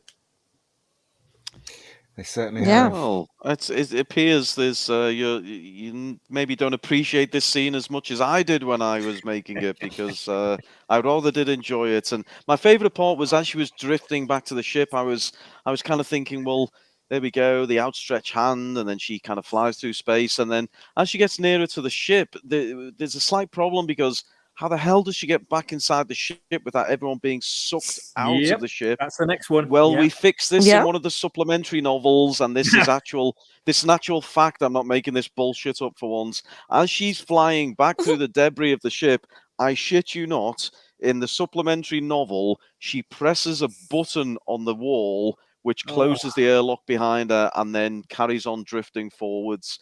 And yes, that's the kind of Such post-movie bullshit we make up just to plug these plot holes, because I do like a nice plot hole. And there's Finn doing absolutely fucking nothing, but we'll soon be on an important mission which leads absolutely nowhere. Keep it going, Brown. Believe it or not, we're only half an hour into this goddamn movie. We've got this is the tracker which connects Leia to Rey, and which Finn will eventually pick up. And this is Chewie. Now, Chewie, some people would say Chewie's somewhat sidelined in this movie, but I gave him this fantastic scene where he roasts a Porg and is conflicted about whether to eat it or not, which, to be honest, at this point, it's already dead, so you might as well go ahead and get stuck in, Chewie. But thoughts on Chewie? Is he given enough in this movie, Brian? What would you say? No, he's another one who's had his balls removed. I'm afraid he's basically relegated to part comic relief and part taxi driver, chauffeur. He should have like one of those plastic cones around his neck, shouldn't he? But he's not. He's he's missing his friend. His friend is not there to support him, is it? I mean, Han Solo's not there because they're a team, aren't they? Han Solo, Chewie. I mean, there were a lot of funny bits in Star Wars with those two. So without Han Solo, what else is he going to do? Do you know what I mean? I feel like he was Rey's pet in this movie. Oh yeah, Yeah. Pet and Uber driver. Yeah. Yeah, awful. And these Pogues, what the hell? Why would anyone think that this is a good idea? Did you just say Pogues? Pogues. I heard Pogues. as well. Pogues like this the group. I think it teeth Pogues, Cheap, dirty bastard. but they look like the Pogues, right? They look like Yeah. those No, little too. like Russian dolls that you open up and there's a small Yeah. one and They then you do. open another one. Yes, they do. They- You're they right. just I look- Sorry, go particularly like the round-headed design. Just the personal note. Of course you would. But why? Why are they there? Well, actually, what you don't know is that they're all Force sensitive, and they're going to play a major part in my upcoming trilogy. But move it on, Brown. They don't appreciate my my comic moment. The Oh, God. Pogues.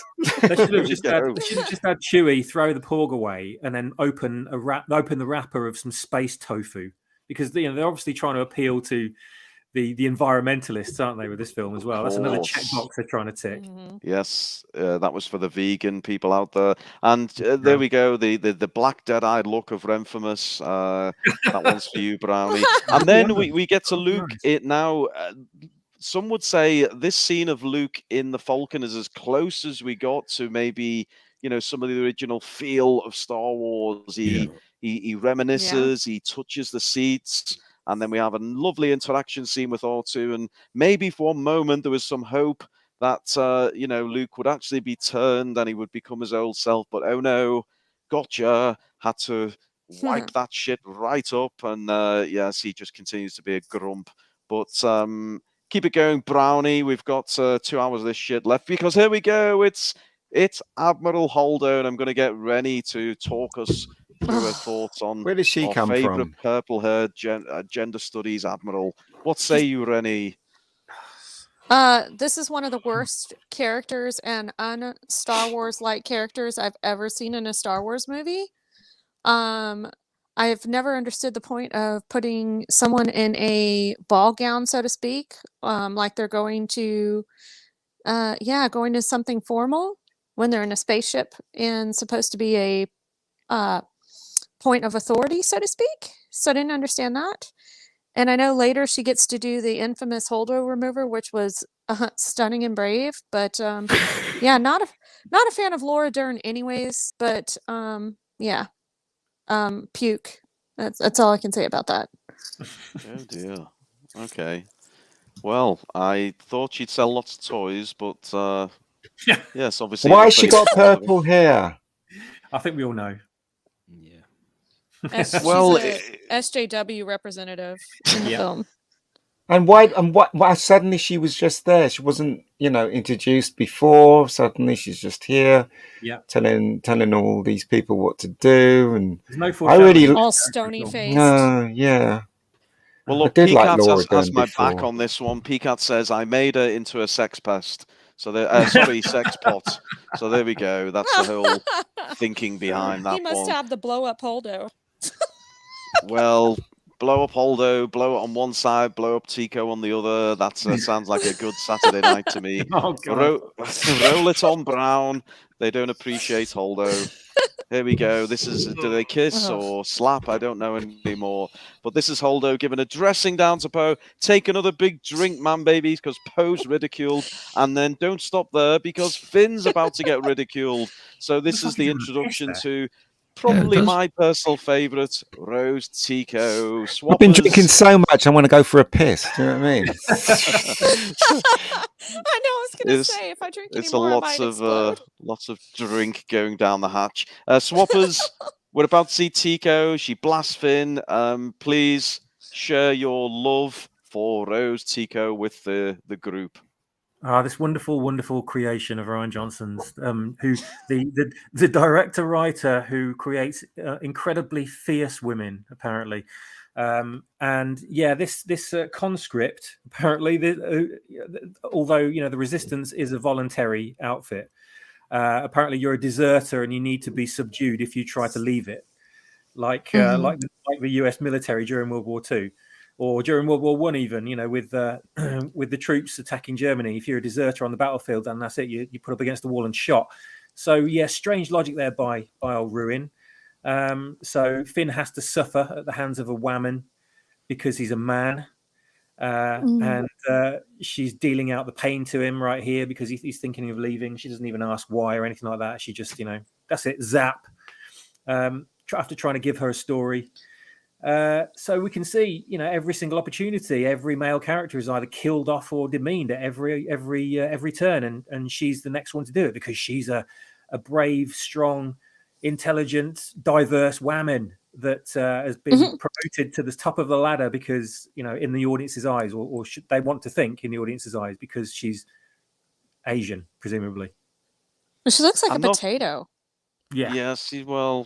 What is that in the background? You see those on the extreme right, and it looks like it's like little movies playing. What is that? What kind of design is that? It's just terrible. Yeah. What is it? Literally anything. It's like, Ruin, what's that over there? What the hell is that? And he's like, I don't know. It's just a shape, isn't it? It's Star Wars. Who cares? Just put it in the movie. Like, fill the screen Put some lights on it. Wheel it on set. It'll do. Fucking don't overthink these things. Just leave your brain at the door. The other thing to mention here, not just Tico, but Finn. Not only is he ridiculed, he's actually made out to be a coward. He's trying to desert and escape. So yes, Finn really gets a rough time in this film. But as Peacat says, lots of hot women in Star Wars. But Rose Tico. As soon as she came on screen, he grew a lightsaber. That's disgusting. She looks great there, doesn't she? Look at her little dumpy self on the right. My gosh, she looks like a weeble or something. I don't know. Now this Sexy potato. This is a fabulous scene because it's pure exposition. It's characters actually telling us what the fuck's going on because no one can work out what's going on. We have a whole scene of it, and I'd love to get Mega Geek's opinion on it. Basically, we have three characters sat there literally telling us what is going on. They're going to tell us what they need to do, where they're going to do, and why they're going to do it. It's tell not show. Mega Geek, are you a fan of my exposition? Absolutely not. It's the worst script I've ever witnessed on screen. What draft was this? The first? I mean, come on, only... it's so awful. Shoot first, ask questions later. Yeah, exactly. Rose, even Rose Tico, they haven't dressed her like a female. She looks like a man. Why does every woman dress like a man in this film? I just don't understand it. Yeah, crazy. Maybe we should refer to them as they, them. They, them, yeah. Yeah. This is an awfully convoluted scene, isn't it? Even after watching this scene, I couldn't remember what the hell they were talking about. And then we've got the awful hologram bit coming up in a minute, which is so gag-worthy. What we have here is obviously I have to send Finn and Tico off on a side adventure, but obviously that's problematic because they're being tracked and slow chased by the First Order. So I had to really come up with some big convoluted explanation of how the hell they get away, go off on a side mission, and then somehow get back. So that was the point of that scene. But anyway, let's not overthink it. Move us on, Brown. Here we go. I'm not sure what this means, but it's Rose looking at a visual representation of a vagina. Move it on, Brown. And it's Leia. Leia is in a coma now for quite a large part of the film. So we had Finn in the back there, Leia in a coma. She's got a headache. Well, She used yes, the Force she's got- so hard to escape space that, you know, she wore herself out, maybe? Oh God, this film is so awful. Yes, Oh, I mean, my space doesn't kill Leia, but exertion kills Luke. That's the logic in this Oh, movie. jeez. Yeah. Roll us on, Brown. C3PO makes a guest star appearance. It's Maz Kanata, so I had to get Maz in the movie somehow. So I had to dial in while she's in the middle of some kind of video game space battle, and Maz comes up with some bullshit side quest. Go find the master code breaker. He's wearing a red flower, and then come back and break into the ship, put the code in, disable the generator, and all will be good with the world. So that was this scene. Yes, and Rose Tico just trusts them. You know, I think I can't remember how Finn won her round. I can't remember. How did he win a round? I know she Anybody? thought he was hot. I think she fancied him. I think it just boiled down to that, really. Well, that's what I say. She's just like, oh, he's hot. Yeah, I totally believe you, man. Yeah. Oh dear. Legit. See how bad this script is. Awful. Oh look, there's a camera in the background on the right. Now we go back to Kylo. I think he's getting treatments for his scar. Again, very emo. Keep it rolling, Brown. I want to get to the next key scene. We have Leia looking. That's a boy, isn't it? It's that boy. Rather masculine, I must say. Yes, but this is, now I know where we are. We're in the famous Force time. It was the first of the Force time scenes between Rey and Kylo, which was another great feature of this film. But this is now we move forward because we have Luke appearing once more, and not before we have these strange caretaker creatures. But this is the thing to note here. We're about to get into Rey's so-called training, but the scene we've missed, and I'd love your thoughts on this. I managed to cut the scene of Luke grieving for Han. Now, we have a lot of other scenes in this movie, but that was one I deemed appropriate to cut. What is everyone's thoughts on that?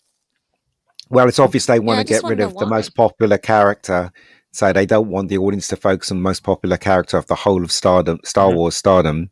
So they had to cut it out, didn't they? That's why I had to kill him in the first one, get rid of him, so that they can all focus on Rey, this masculine little boy. And that's why you cut it out. Exactly. Newbies that nobody wants. Like, I know you think these people are trash, but you don't have a choice because now the ones that you like are dying. So pay attention to trash. Yeah, seriously.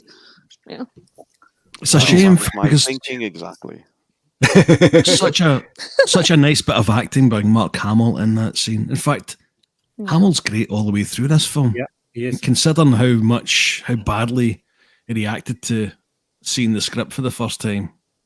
He said testament. He fundamentally disagreed with the way they treated Luke in this film. He said once, and I agree. Do wish he'd kind of stuck to his guns and said, "Look, fuck this, I'm not doing it." Yeah. Disney, I think, threatened him, so he had to shut his mouth and backtrack, so to speak. But you know the history, right? They tricked them. So there's this very famous picture, black and white picture, where all like Han Solo, Harrison Ford and Mark Hamill and Carrie Fisher all sitting in this living room, and JJ's there, and they're all talking and stuff like that. So they must have just tricked them and said, "Yeah, we'll bring back Star Wars. We'd like you to be in it. It's going to be awesome." And they signed the contracts there and then. Maybe not Harrison Ford, but the other two did, I reckon. And then they were screwed. They couldn't come out of it. That's what I reckon happened. In this scene, if you watch the supplementary documentary, The Director and the Jedi. You have? Yep, I have. It's worth a watch. It's hilarious how fucking bad some of the decisions that are made, despite Johnson getting some advice. But Daisy delivers a couple of lines. See, just when she's first approaching Luke in this scene, and the way that she does it, I think in this it's really wooden, right? But the way she does it is she does it really well. You know, she's motivated, she's looking kind of desperate, and she's pleading with him. And in that scene, it's kind of rehearsal. Rian Johnson says, "Yeah, we're just Daisy. We can just take the energy right down," and that's how she then says it. And it's fucking ridiculous. It doesn't even fit in. It doesn't make any sense. And she's so wooden, it's unbelievable. Daisy Ridley's actually got a decent amount of charisma when you see her as herself. And this, absolutely wouldn't. And I wonder how much of it is to do with Johnson. Yeah. A lot, I think. Controversial. I think a lot. I mean, most directors, in my experience, the directors I know, don't really know how to direct actors at all. You know, they say things like "be bigger," or make it more real. You know, and that's not really directing. That sounds like a porno. Actors like make it real. That moustache, get it right. Yeah, you know. And I'm just guessing that Ryan is the one that said that gave her that kind of direction. So she probably didn't know what to do, really, you know. But there you go. It's even worse. It's even a bitterer pill, isn't it, when you consider how good Hamill's performance was, and it was just wasted on this film, completely wasted. I mean, his performance was okay. It wasn't great. How could you make something great with such a bad script and the character is just absolutely useless? You know, what can you do with that as an actor? What can you do with it? I'm sitting right here, for God's sake. I'm listening to all this, you know. Bit of damn respect. Well, this is the scene, of course, where it's the first of 3 lessons, which turns out to be only 2. And this is where, again, my awful kind of dad humor. He tickles her with the leaf thing, and it's really rather cringe. But somehow this is how you feel the Force, Daisy. And then we have this kind of black hole, and I think we're working up towards, is it the strange mirror scene? Oh, we've got another Force time scene. I do like a nice Force time scene. It's the beginning of the Reylo movement, all the teenage girls getting. Where did this come from, excited. though? This is not the Force in the first 3 movies. Where did this come from? What is it? FaceTime now? FaceTime Force? Yeah. What the hell? Force time. Yeah, well, Just like ridiculous. Since when do people communicate across the Force and just visualize each other and pretty much Across almost the be able to universe. touch each other's crap? Yeah, that's There's stupid. a little 30-second, but not even 30 seconds, just a few seconds in this little scene here that was quite nice, where she's from a desert planet, so it's the first time she's really seen rain, and she's just that little moment where she puts her hand out and kind of smiles at the water. That was pretty cool. Yeah, she can ride a boat in the last film, right? Yes, it's slightly undone by the fact she swims underwater, having never experienced it before. But anyway, we won't dwell on that. Move it along, Brown. Move it along. Let's get to some good stuff. Okay, so approaching a planet. What's going on here? I think this could be the slow spot. Oh, it's Tico and Finn. Oh, strap yourselves in, man, babies. We're about to hit up Canto Bight, my favorite part of the whole movie. And here we go. Oh my God. Fantastic alien design. We have the Canto Bight Monte Carlo bullshit kind of feel. We have the parking violation. It's just fantastic. This whole segment of the film doesn't affect the plot whatsoever. You could remove the entirety of it and it wouldn't make a difference. But anyway, nice visuals. Shocking writing, but I was rather high when I came up with this shit. Keep rolling through, Brown, because I want to draw attention to one character in particular. Let's keep it going. There's Finn being talked into this shit by Rose. That's where she says, I want to put my fist through this whole goddamn beautiful, awful city. Again, great writing. And here we go. It's the space horses.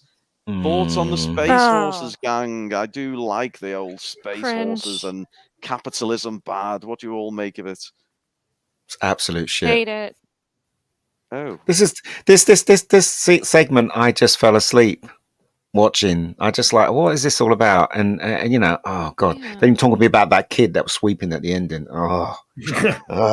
Broom boy. I didn't get the point of this scene. Is it like a nod to PETA? I mean, I don't get it.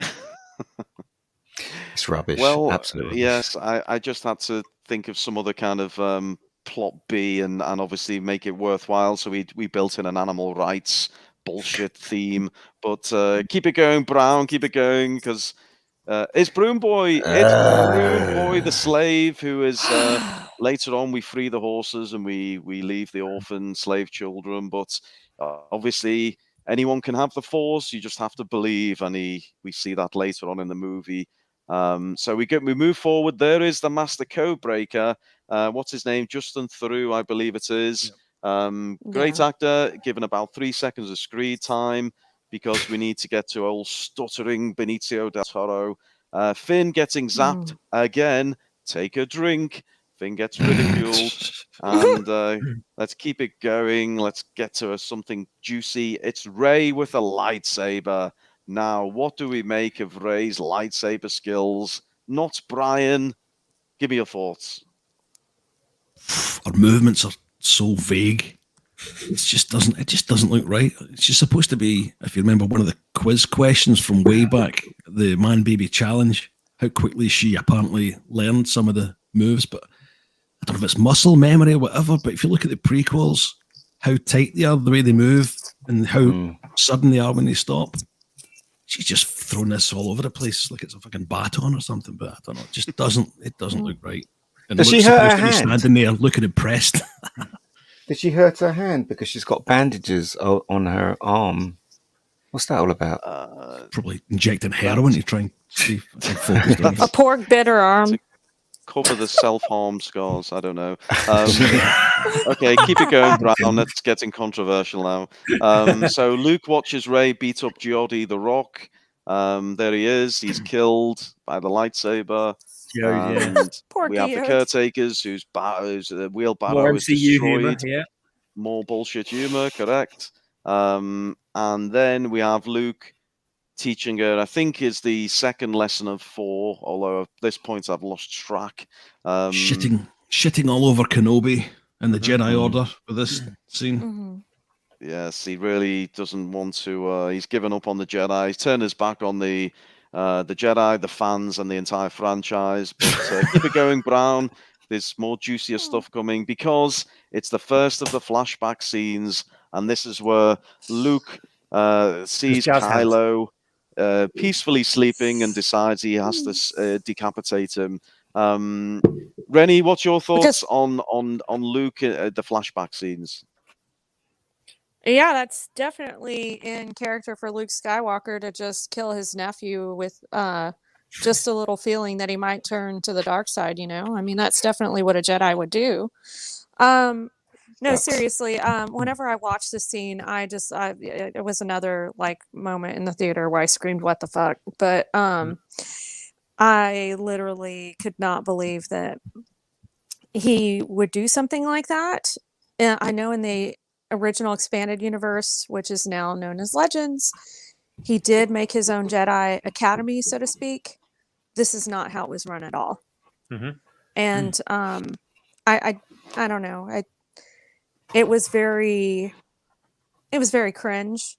And then for Kylo, aka Ben Solo, to wake up and go, "That's it, I'm turning to the dark side because you were going to kill me." It was all badly written. It went bad. It just, it went so fast. There was no reasoning behind it other than just a feeling. That's not Luke. Luke was more logical than Anakin. Anakin's the one that would, jump at a feeling. Luke was the kind that was like, "Oh, let's maybe take this a little bit slowly." So just didn't make sense to me personally.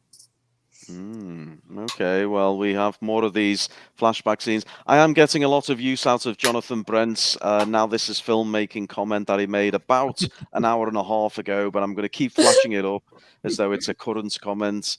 It's the only positive thing I can find in the chat. So we see the burning Jedi Temple. We see Luke and R2. Keep it going, Brownie. Keep rolling through these stills. There's Luke mourning for the destruction of the temple. He's failed. He's about to give up on life. And it's back to Canto Bight. Fabulous. Okay, so we get back to this scene. And, oh, what a character. Swappers. It's stuttering Benicio del Toro. The coincidence is off the charts that they're imprisoned in the same jail. Give us your thoughts on DJ, please, Swappers. What film we're watching? The Unusual Suspects. Or could be what is it? Guardians of the Galaxy, because he was in that too, wasn't he? Was he in Playing that? the kind of same character. Yeah, he was. Yeah, the collector. Yes, he was. You're right. Yeah, he's a collector. Yeah, that's it. Yeah. So not being typecast whatsoever. I think he could have been a really great asset to this film generally, but he was wasted and told to basically repeat what he'd done in previous movies. He was never even named in this film. We never even got an official name. The only reason why we know who he is because of the credits and his toy, who everyone's forgotten and no one bought. And this guy just miraculously pops up out of nowhere, just happens to be in the same cell as Finn and Rose, and just happens to be hyper skilled at cracking codes and getting them out of tight situations, and just pops up out of nowhere as well, and then he's rescuing later. So he's one of those plot convenience characters that Ruin decided to just shoe in there to make his writing duty a little bit easier, I think. What a terrible waste of Benicio del Toro. Yeah, absolutely. Yeah. Such a good Oscar-winning actor. Unusual Suspects. Sorry, Usual Suspects. The Unusual. Fear and Loathing in Las Vegas. Shay, and they turn him into a stuttering clown, essentially. Terrible. Oh, Maisie said yes. What a waste. There's the money in it. Because, do you want to be in Star Wars? No. Here's the check. Okay, I'll be in Star Wars. Sad. Really sad. Yeah. Moving on. It's a sad movie. Oh, who's that then? Oh, what's her face? Tico, with her name is. What's her real name? Is that her real name in real life? Tico. Kelly Marie Tran. Oh, Kelly. Oh, right. So her in the film, she's called Tico. Whatever was her name in the film? Rose Tico. Bloody hell. Yeah. And I hate that robot. I hate that football. I would prefer R2 in this right across the board. This thing is just an abomination. It really is. Needs a good kick in, that thing. Tell you that for nothing.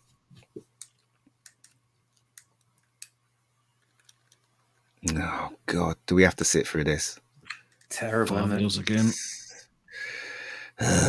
Is that thing from a Never-Ending Story? It's ripped off numerous things, I think, isn't it? This. There's a computer game where it's apparently quite similar characters. Demon, would you know what that is?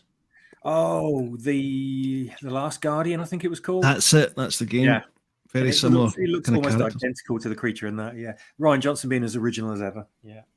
Do you notice the little boy? The little boy is celebrating here as he lets them go, knowing that he's going to get his arse kicked the minute his fucking whip wielding boss comes back. Yeah. God, they let the creatures go, but they leave the kids, and they don't rescue the kids on the planet. Ridiculous, isn't it? It's so ridiculous. Well, yes, that was the theme I was going for. I had some trouble with PETA, so I had to sweeten them up a little bit. But anyway, here's Broom Boy. He's going to play a big part later on. Right, let's get going, Brownie. Keep going through these stills. We have Rose Tico again running the show. Finn, but dragging Finn around like a beaten dog. We have the ring. This is what inspires Broom Boy at the end to suddenly acquire the Force. And then we have the space horses escaping. This is another fantastic scene. I believe this is where Finn has to. Oh, what the hell is that? What the hell is that? That's the opera alien. God. It's again, I clearly have a tit obsession because they're all over this film. We've got the space cow, we have the opera alien, and we've got Kylo getting his tits out later on. But yes, rather bizarre alien creature design. Here we go. They're escaping on the space horses. This is Canto Bight. This takes up half an hour of goddamn screen time in a 2.5-hour film, and it's as painful to watch the stills as it is to watch the actual movie.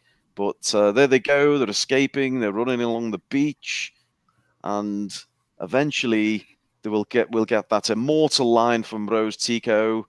Oh, not before we go back and burn the Jedi Temple, of course, but we get the immortal line. Oh no, that's the ship. That's I can't figure out what the hell's going on. It's Close Encounters now. Yeah, completely. But we have the immortal line from Rose Tico. Go on, Brian. Sorry, on you go. I was going to Well, say, I do you just notice wanted- that? Go on. Do you notice that Rose did the young ones before they reach the cliff? She shouts "Cliff" before it goes over the end. Yes, more exposition. I'm the master of exposition. Well, there's obviously, if you keep it going, you'll see the scene where just before they fly off with DJ, Finn says, "Well, this will make it right," and she takes the saddle off one of the space horses, slaps it on the horse to send it charging off, and says, "No, that makes it worth it." Real cringe lines there, but yes, I know the fans love that particular moment. Now we have Luke sat on the toilet, I think, at this point. This is what contributes to his ultimate demise.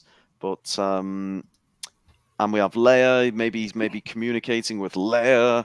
Not as good as Rey and Kylo communicate, but Rey does everything better than everyone, doesn't she? And here we go. It's more tits. It's Kylo Ren with the high pants and the chest out. 80s A pants. question for Brian Young. Brian, Yes. I often ponder this scenario. If you were given the opportunity to suckle on Kylo Ren's breasts in return for handing the franchise back to George Lucas, would you do so? And which one would you choose, left or right? Yes, and left. Otherwise, I'd feel a right tit. Hey. Okay, perfect. Moving on. We get Rey in a moment of self-reflection and a particularly dark scene, which you can barely make out. But and this is a moment, because this is unquestionably where Luke tries to kill his nephew for a bad dream. Mm. What do we make of this one? This is the one that the Last Jedi defenders keep saying that we don't understand it. We do understand it. This is clearly from Kylo's point of view. But they seem to think that we don't get that. I think the idea of doing the Rashomon slightly out of place for a Star Wars film, it was quite a clever idea. I think it was very, very poorly executed, and it's so out of character. Even the idea of him igniting the lightsaber, considering that, Vader, one of the most evil people in the galaxy, you still had faith in him there. After what he did, cutting off his hand, doesn't work. Oh, okay. I thought you'd like that one, Brian. Okay, roll it on, Brown. I'm sure we've got more gems coming up.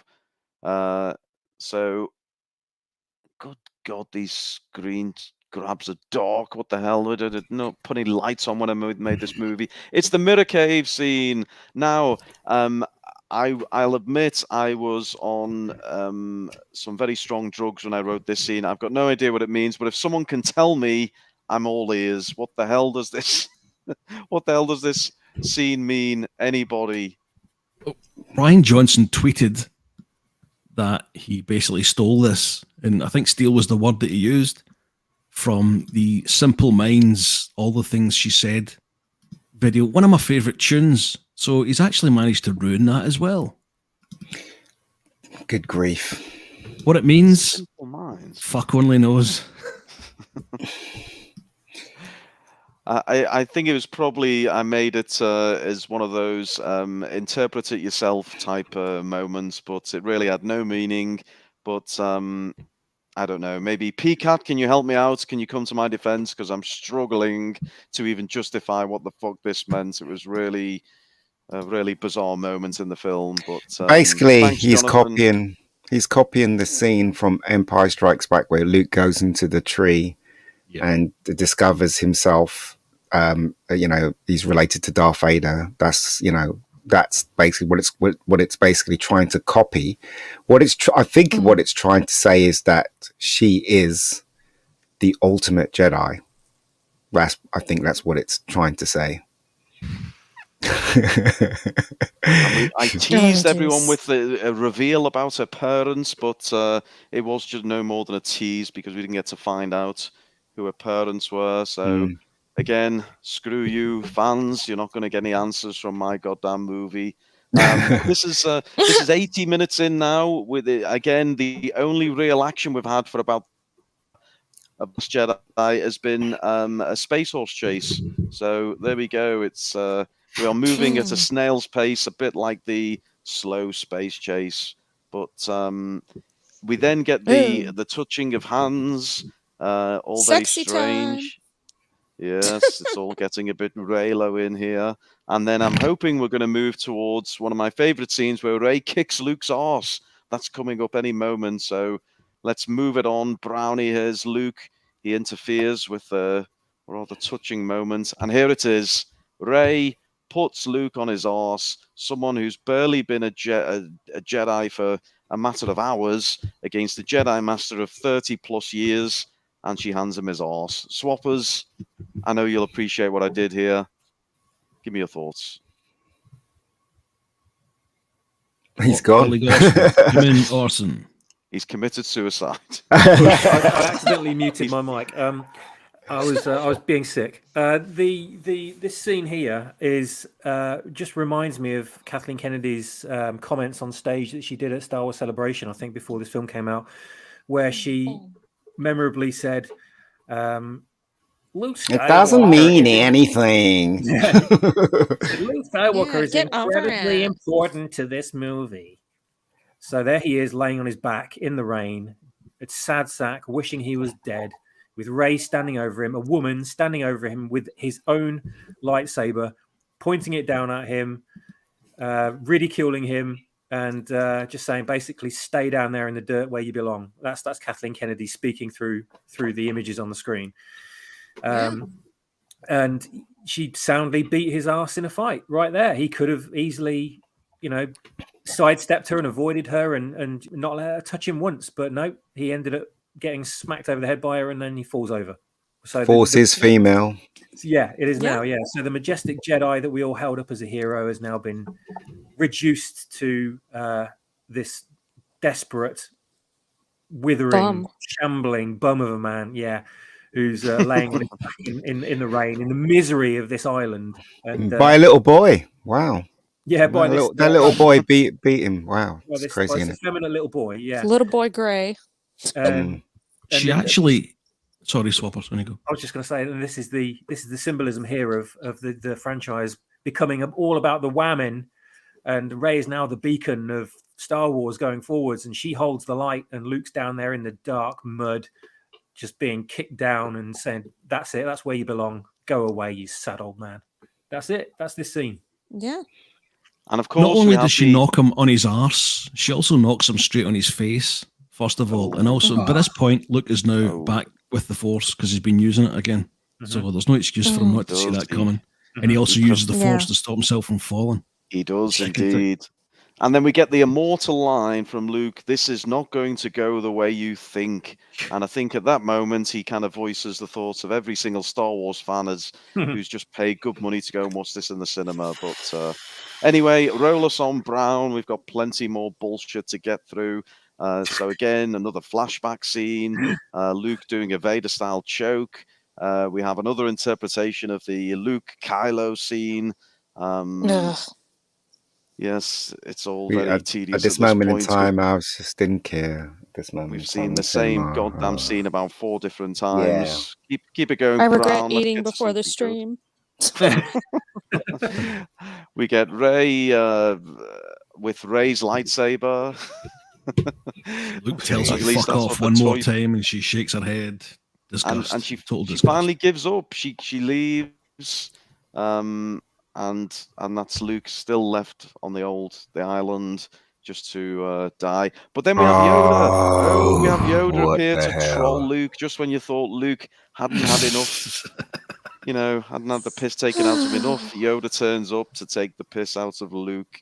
He summons Force lightning. It's the first time we've seen Force ghosts do something so incredible. But yes, very bizarre. And he's back as a Muppet. Yes, does that weird cackly laugh. No, burns the weird thing is that I didn't think Force ghosts could actually physically affect the world. They're not allowed until this movie. Now they can. Expectations subverted, Rennie.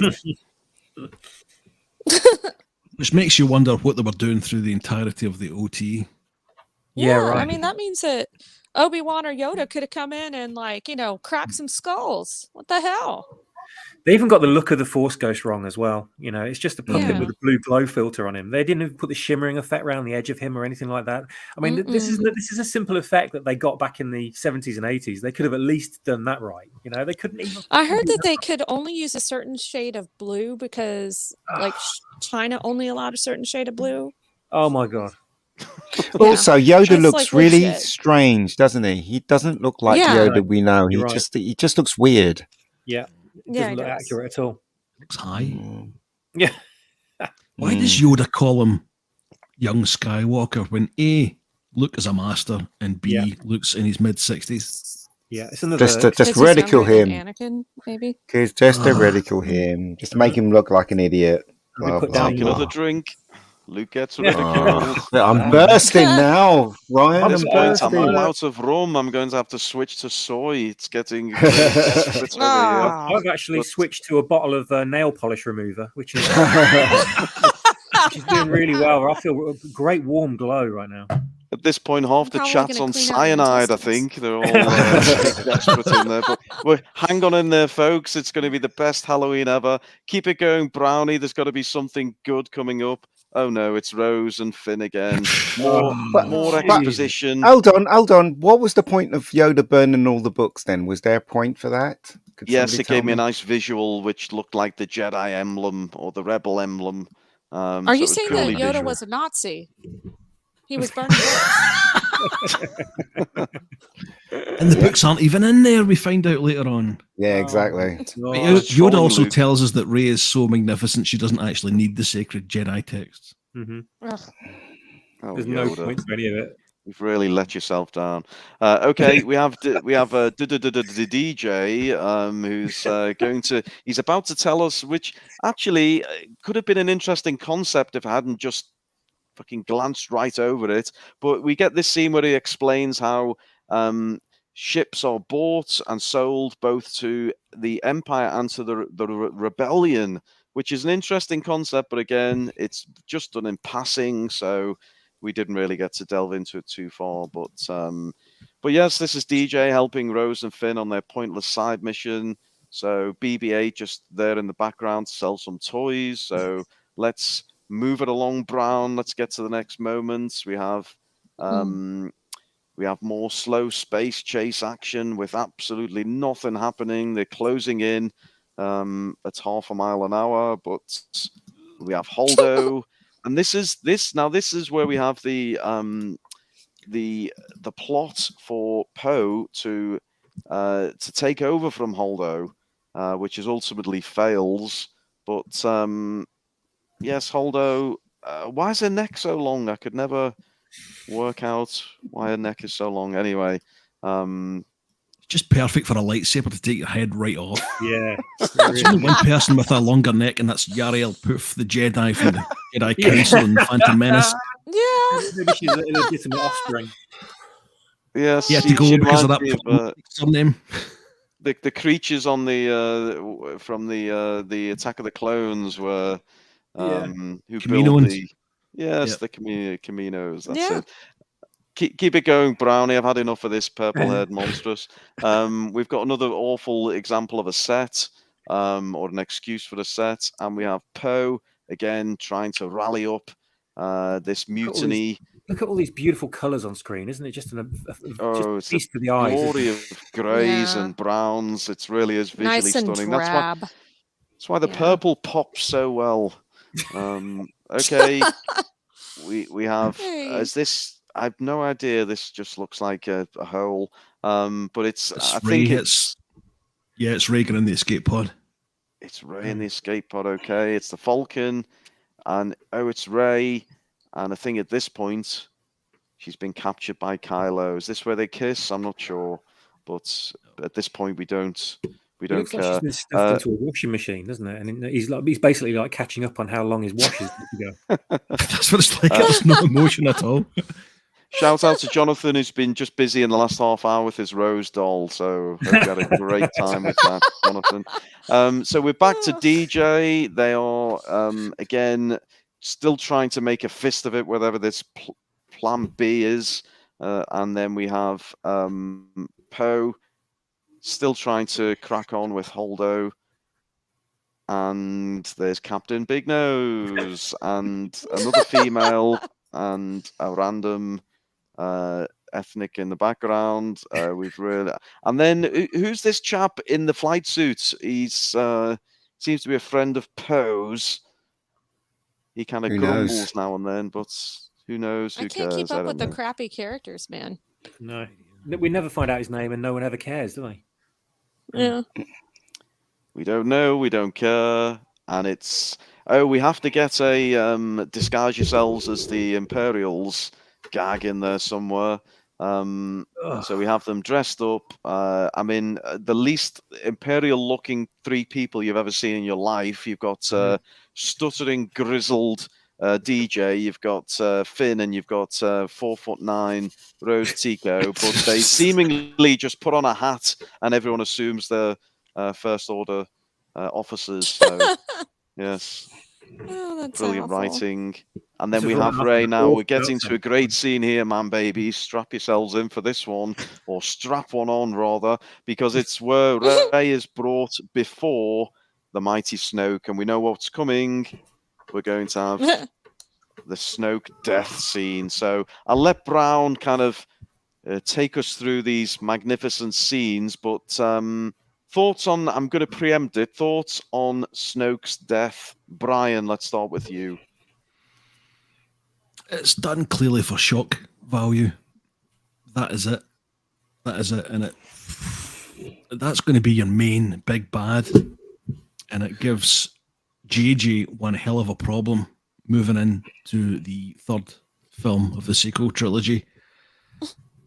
I'd like to have known more about him, but clearly that's not important, as RJ said himself in a few tweets. But did we miss the ironing gag there? I hope we didn't miss that, did we? The ironing gag. Yes. Yes. Famous ironing board gag.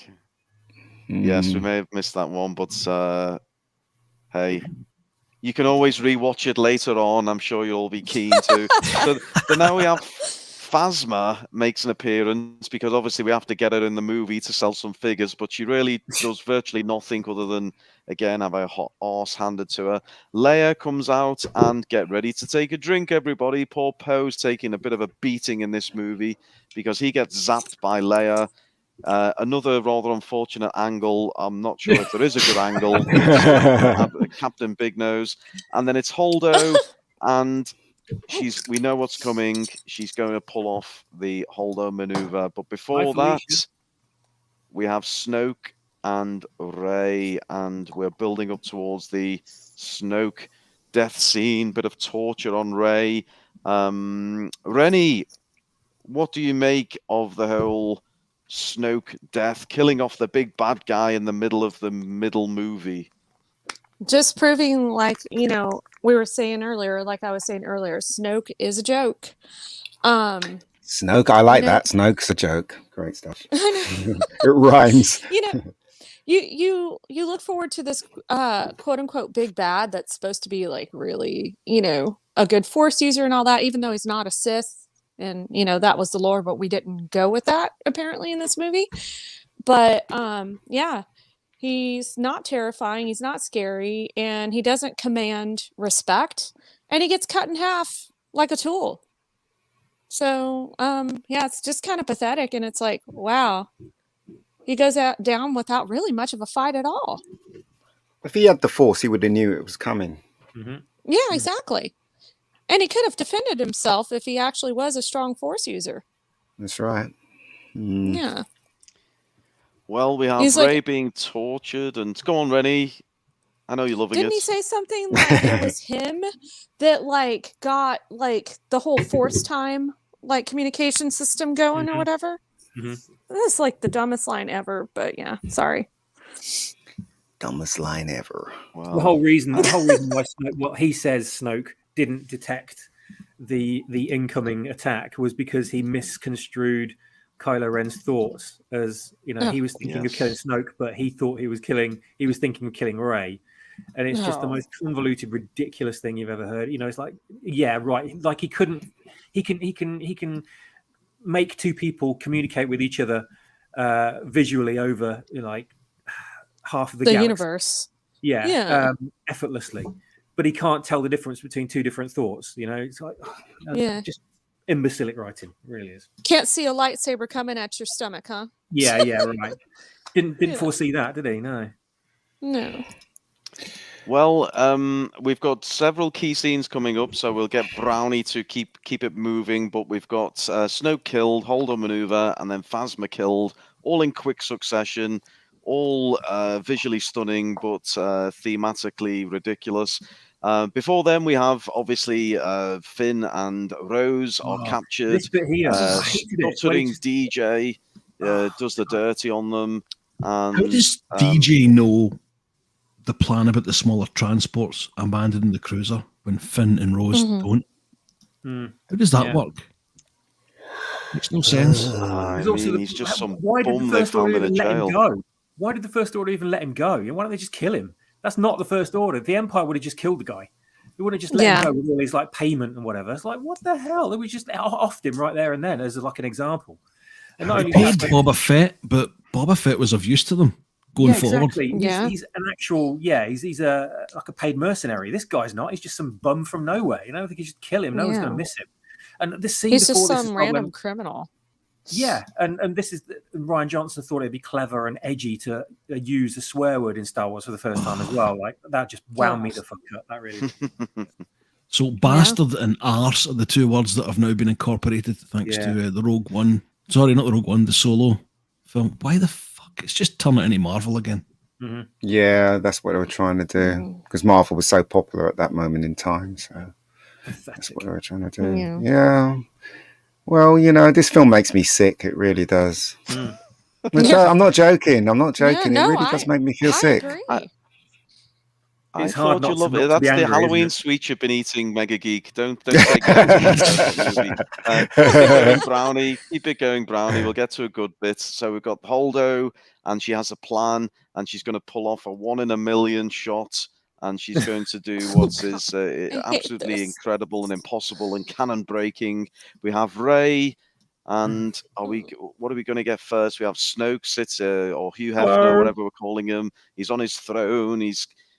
Now we've got Rey trying to fight everyone off with Kylo's lightsaber. It's all getting very exciting. It only took 100 minutes of the movie to get here. We've got Snoke with his eyes closed. He can see it all happening, but can he? And there it is. There is the incredible moment where the main bad guy in the middle movie, in the middle of the film, is taken out in the most ridiculous way possible. Wow. Worthless. Thank me later, man babies. Thank you never. Yeah. Okay, move it on, Brown. They're not impressed. I'll find something better for them because this is it. This is a fabulous, beautiful, balletic scene where we have Rey and Kylo fighting back to back, wielding lightsabers, flipping over each other, flipping off the fans. We have random red guards taking swipes at we have people kind of just lining up to be chopped down. We have Rey essentially just waving around a lightsaber. We have red guards failing to stab her when they have a clear opportunity. I would like a director's opinion on this fight choreography. So Mega Geek, hit me up. Tell me how great this is. It is awful. You can see the other guys waiting to join in the fight in the background. It is so awful. I just almost vomited in my popcorn. In fact, my popcorn was the only good thing about that film. Honestly, it is the worst lightsaber fight that I've seen in Star Wars, period. It really is. Even the Star Wars prequels had good lightsaber fights. This was just absolute trash. What can I say? There you go. Why are the Praetorian Guards even fighting at this point? Their only job is to guard Snoke. Snoke's gone. Yeah. Kylo is presumably next in line. So why the fuck are they fighting? Yeah, it's like if they survive, what are they going to do after this? Just stand around going, "Oh, we're fucked now, guys. Our job's gone." Yeah. It takes 14 seconds before they spring into life after Yeah. Snoke gets killed.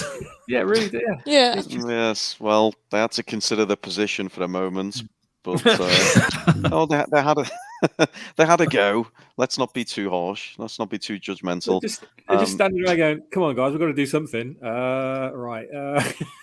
We need some kind of lightsaber battle in this godforsaken film. So yeah. Otherwise, there'd get be to it. nothing, would there? Yeah. So in this scene, we have Kylo asking Rey to join him, and we have a moment where she maybe considers it, but she's no, it's Rey. She's too wholesome and good and perfect. Comments? Have we got some support for my fight scene? No, we haven't. Let's get rid of that. It was wank. No, happy with that. Okay. It's all crap.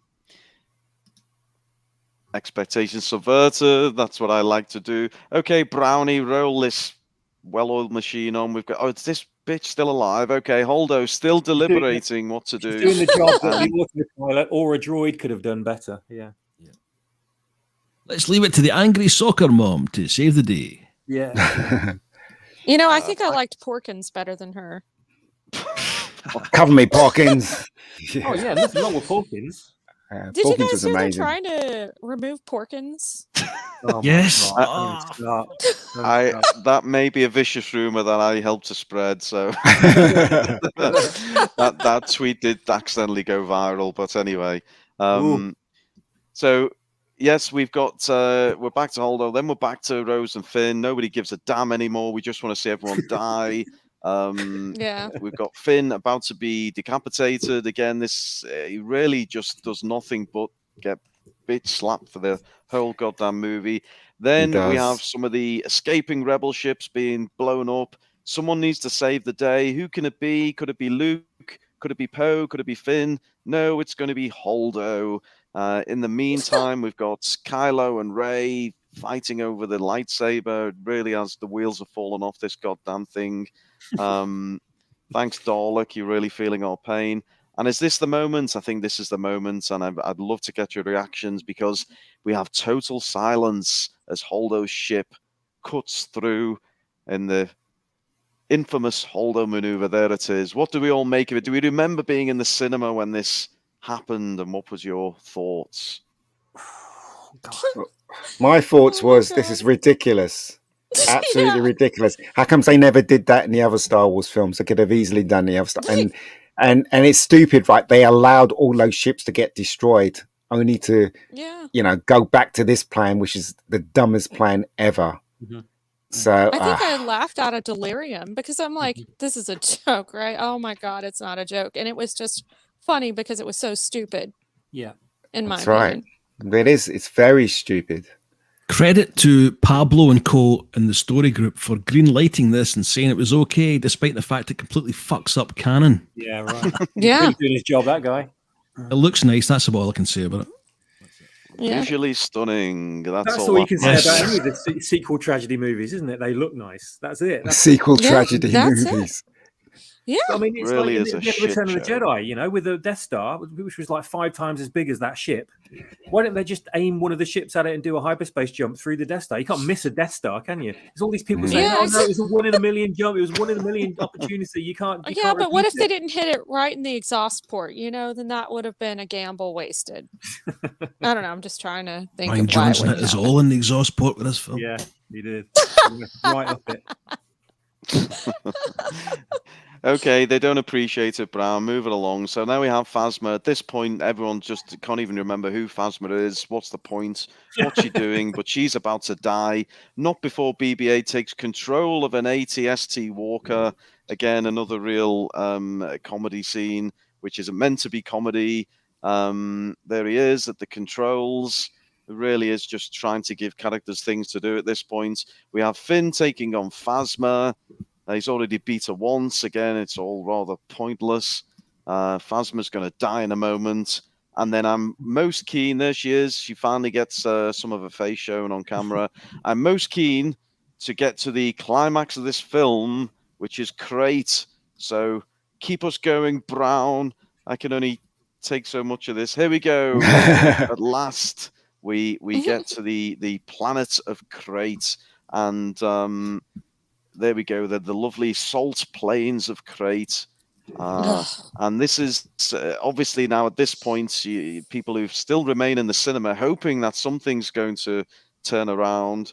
But yes, this is really the moment where everyone hoped beyond hope that Luke would somehow come back and save the day. But it's again, expectations were somewhat subverted. But it does. This one scene does give me my favorite piece of exposition in the whole of cinematic history, where a character literally picks up a bit of the ground, tastes it, and then says what it is. It's just real genius exposition. They're lucky it wasn't a planet of shit, really, aren't they? Well, that's what the fans were eating at that point. So we have the big laser cannon, which was parked about 15 miles away from the target. We drag it all the way. Yeah. The AT-AT rip-offs, the guerrilla AT-ATs. Here we go. Well, there's Santa. There you go. Santa Claus makes a Santa great Claus makes appearance. Gareth Edwards in there as well. Yeah. And then, of course, there's more red on this scene because it's the theme of the film. So we have these rather strange, I don't know what they are, speeder type vehicles, which are going to go against the huge AT-AT. And we, of course, have got Tico, who's going to save the goddamn day. Also, Finn's flying one of those, but about 15 hours earlier, we were told Finn couldn't fly at all. So yeah, it's another slight continuity error there. What do we make of this battle, Brian? Give me your thoughts on this. It's obviously reminiscent of Empire Strikes Back, but what did you make of this great battle? Total rip-off of Empire again. Yeah, visually stunning, has to be said. Credit where credit is due. Completely without substance. Fucking hilarious. I pissed myself laughing, even at the cinema, when Rose takes out, spoiler alert, Rose takes out Finn.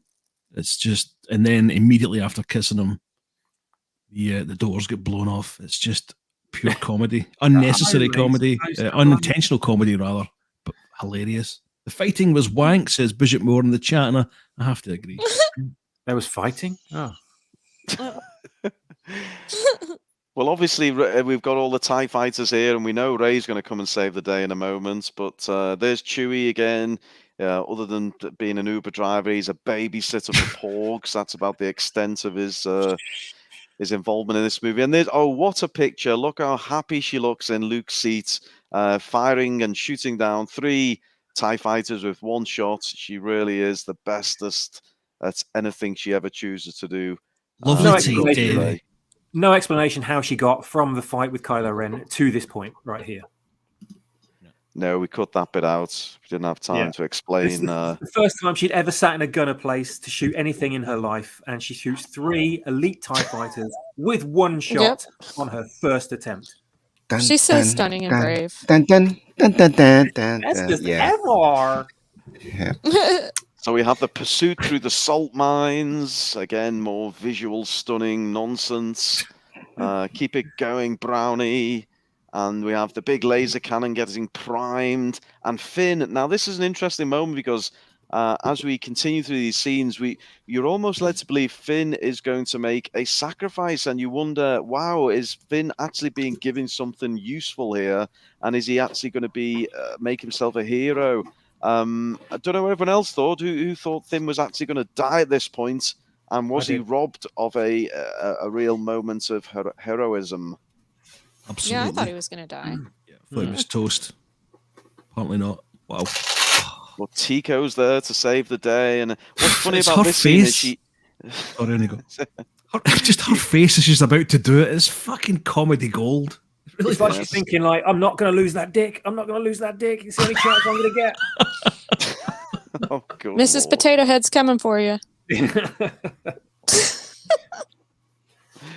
So she sideswipes Finn, obviously risk killing him herself, but somehow doesn't, and then we're working our way towards the worst kiss in the history of cinema. Here it comes. Cringe. They just this- can't have a male as a hero in this, Oh can God, they? there it is. No. She's missed his mouth by about 5 inches. Yes, and Ugh. obviously we get the immortal line before it as well, which, by the way, just for everyone, I am doing, for this year's Advent calendar, I'm doing the worst 25 lines in Disney Star Wars, and no doubt Rose Tico will be featured heavily. But yes, we get a rather clumsy-looking kiss. Finn looks rather devastated. She did not ask permission, and this will probably be edited out in future movies. Imagine if that was reversed. Oh my God. Oh man, that would have been no bueno. But suddenly she fancies him. What's that all about? Yeah, out of nowhere. And also, she destroyed his glory. A man can't be a hero in this film whatsoever. Yeah. Has He to be could- the girls. Yeah, She should have said, "I can't quit you." I can't quit you. Finn was about to save the Resistance, right? He was about to like completely save them all, and she stopped him saving everybody. So that's how they're going to win, is it? By I thought she died at the ending when I watched this. Me too. Yeah, it Quite made surprised she was sense, back. though. Yeah. Does this Yeah. qualify for taking a swig of Jack Daniels?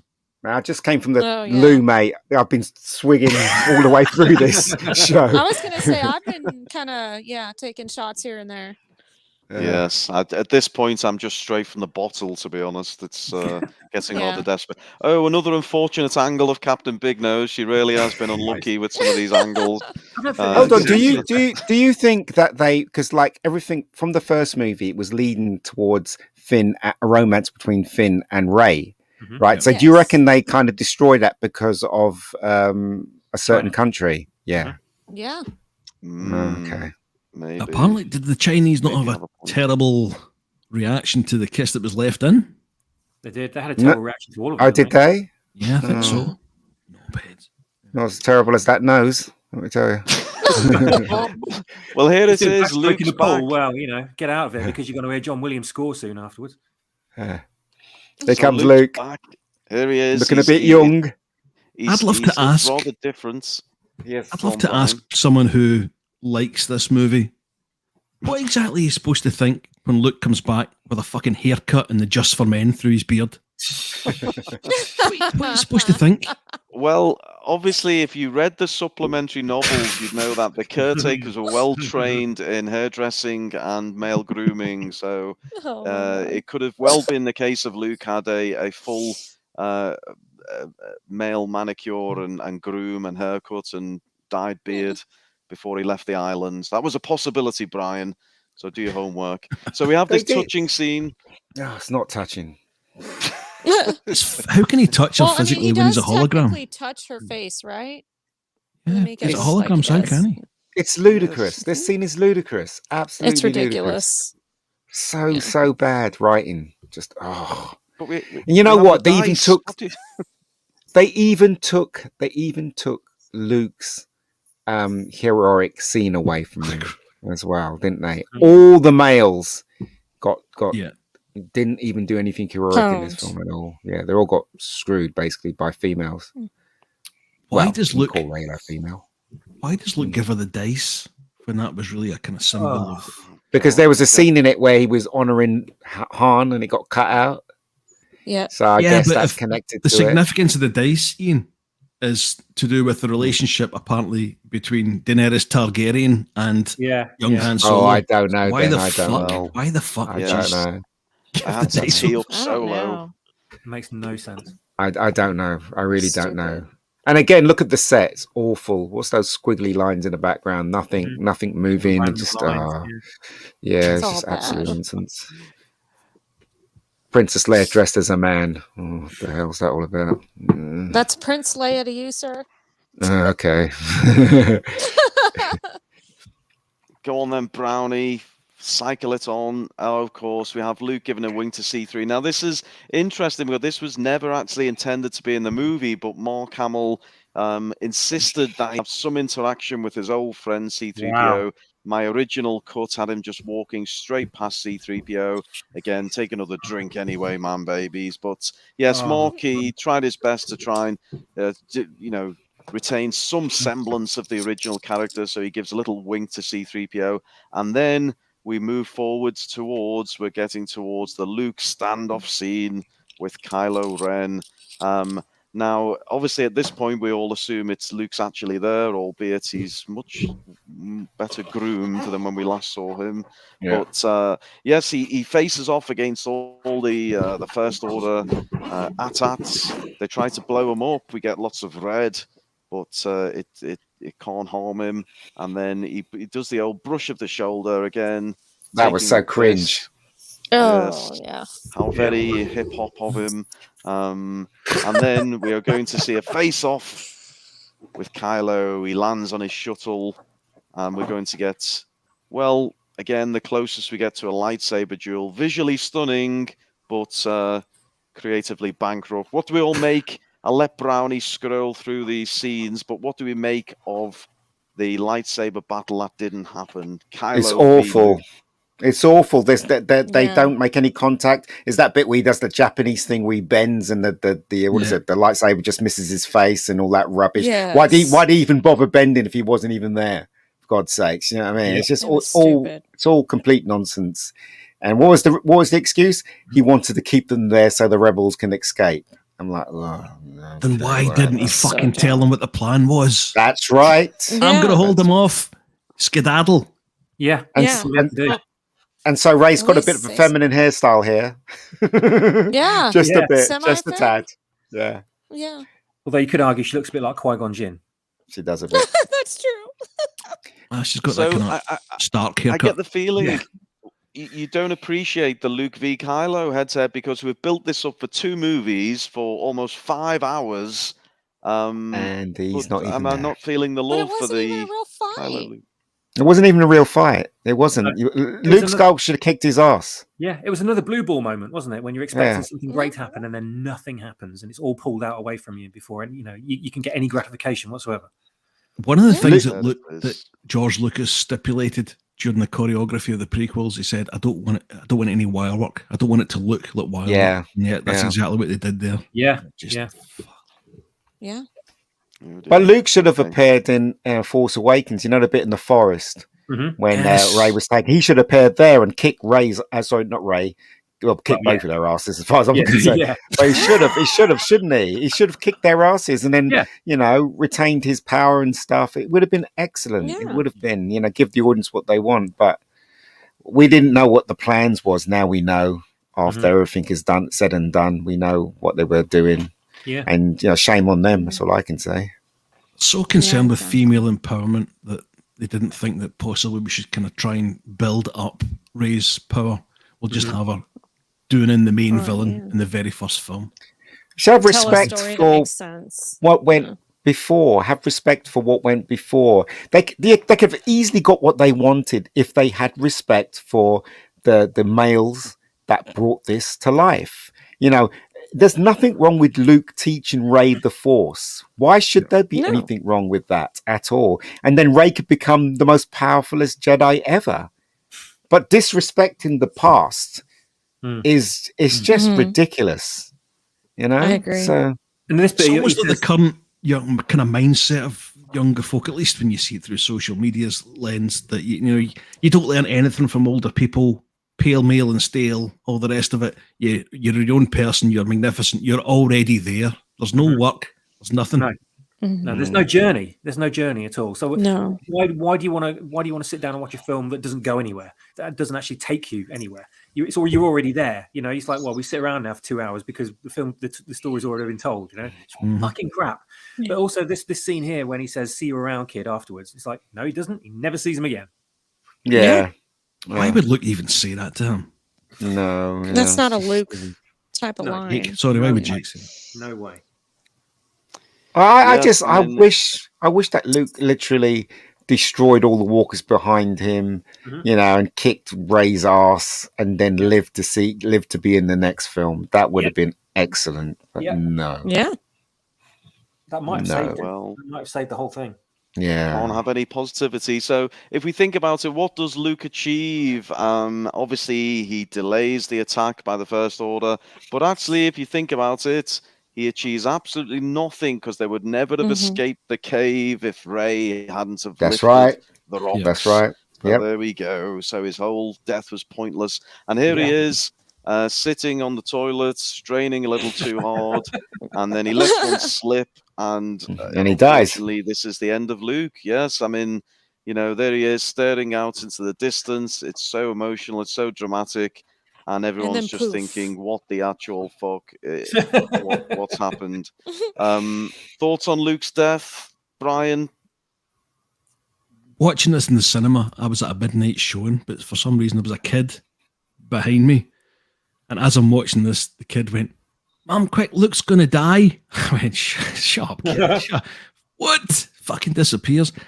Note that this is the second, sorry, is it the third time that they've ripped off the binary sunset thing? And they also do it again in the shape of BB-8's head for The Rise of Skywalker. I couldn't believe this was happening. Under different circumstances, this death might have worked, but there's no doubt. But there's no doubt what Kathleen Kennedy has done and is doing now. Look at that park that they created. I can't remember what it's called now. What's it called? The Star Wars park. What's it called? Galaxy's Edge. Galaxy. Yeah. No Han Solo, no Luke Skywalker. I don't think they have Princess Leia there. So we know what she's doing. We know exactly what she's doing. I don't understand why the whole of the press and everything is denying that this actually happened in the film. It's crazy. Absolutely crazy. It was supposed to be based on the original trilogy to begin with. Yes. This was documented. This was admitted by the people that worked on the original plans for the site. And Kathleen Kennedy basically told them, "No, scrap it all. We're doing a completely new thing. None of the original characters." And they had to go back to square one and ditch all their work. And this is in an interview with one of the guys that actually worked on it. So I know this happened. So you're right. You're absolutely right. Kennedy just wanted it all wiped away. It's crazy, right? What you'd think? What was she actually thinking? Oh, they're not going to notice. Yeah. We're going to empower women. They're not going to notice. How could she possibly think that? Everybody knows what real strong fans are like. They delve into the most deepest detail of the things they love. You know, either she's not smart or she doesn't care, or both. You know. But she doesn't care. Yeah. She's also got Alzheimer's, I think, as well. But this scene, I tell you, was the moment of the movie where I knew we were never gonna get anything that we really wanted. The audience was completely blue ball by this point, and when Luke faded away, my head just dropped and I stared at the floor. Yeah, just thought, well, that's it, it's all over, and I felt so empty inside. There was no enjoyment that I'd received from this film whatsoever, and my appreciation had gone into negative numbers right at this point here. Yeah. So I just wanted to get out of the cinema, I think. Sorry. Go ahead.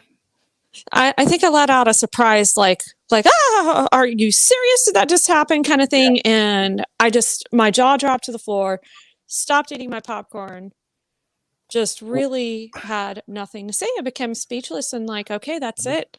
It is just officially ruined. YouTube had a video up with the last movie, and they had the credits at the ending when she said she was Rey Skywalker, and you could hear somebody in the background going, "Fucking hell, that shit!" Literally in the cinema. You fucking hate Star Wars. Yeah. Somebody said that as well. The British version. Somebody said there was somebody going, shit. "I want a fucking refund." I heard that as well. Yeah, it's so funny. But nothing beats the Raylos going nuts though in those videos where they're like, "Screw you, I hate you, Star Wars, I hate you, J.J. Abrams." Completely led down the path like we all were, really.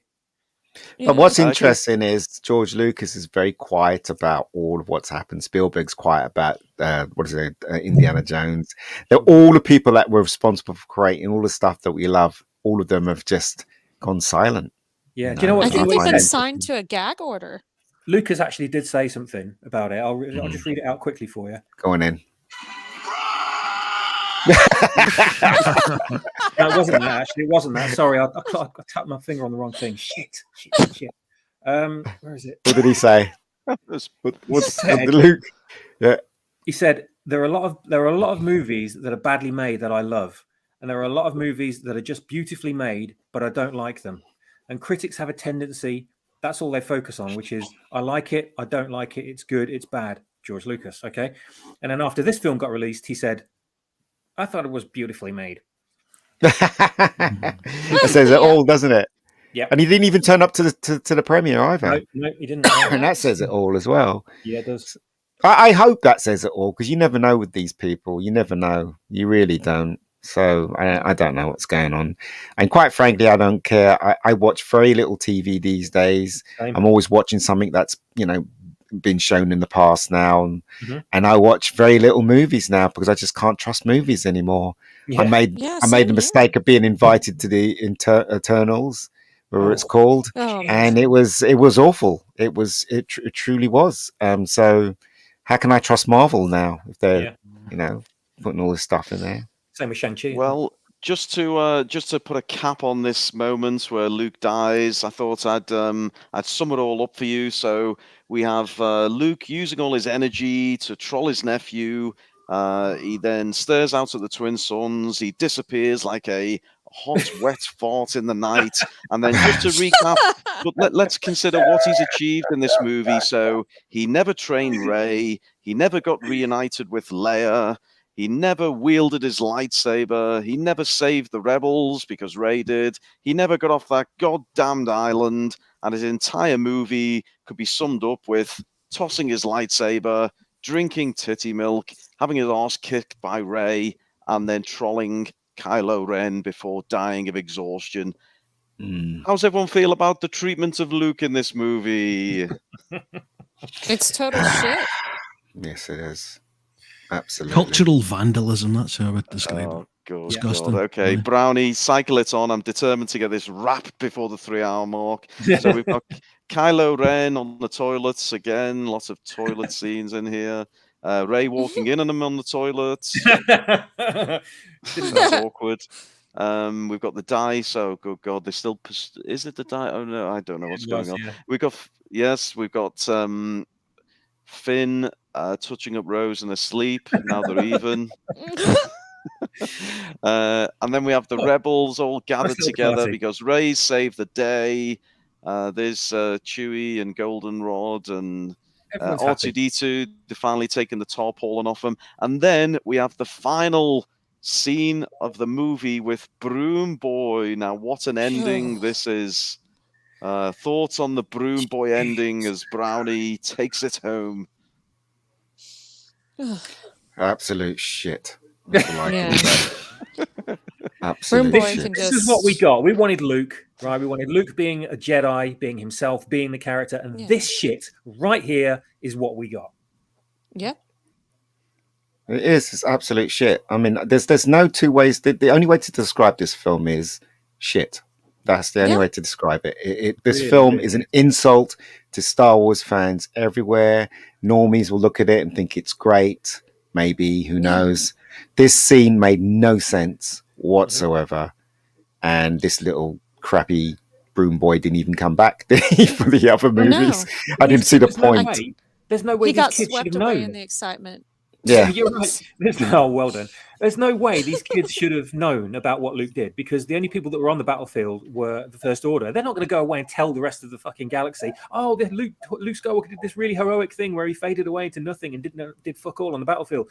Like, even if these kids found out about that, they wouldn't be saying like, wow, what a great heroic deed that was. No. Yeah. Watch me lift this broom. Yeah. Pathetic. Yeah. Absolutely pathetic. We're supposed to fucking believe what Rian Johnson's spooning us, you know. Wow. Yeah. Well, what a thought. Ryan Johnson spooning you. I just think like even though like this movie shit all over Star Wars and literally killed Star Wars permanently for me, it's just bad storytelling even without it being part of that franchise. It cuts from one scene to the other without explanation of what is going where and why. It doesn't make sense. The whole thing is convoluted, and you have the whole Canto Bight thing that is like absolutely pointless. So it's just adding fluff so that Benicio del Toro can be in a Star Wars movie.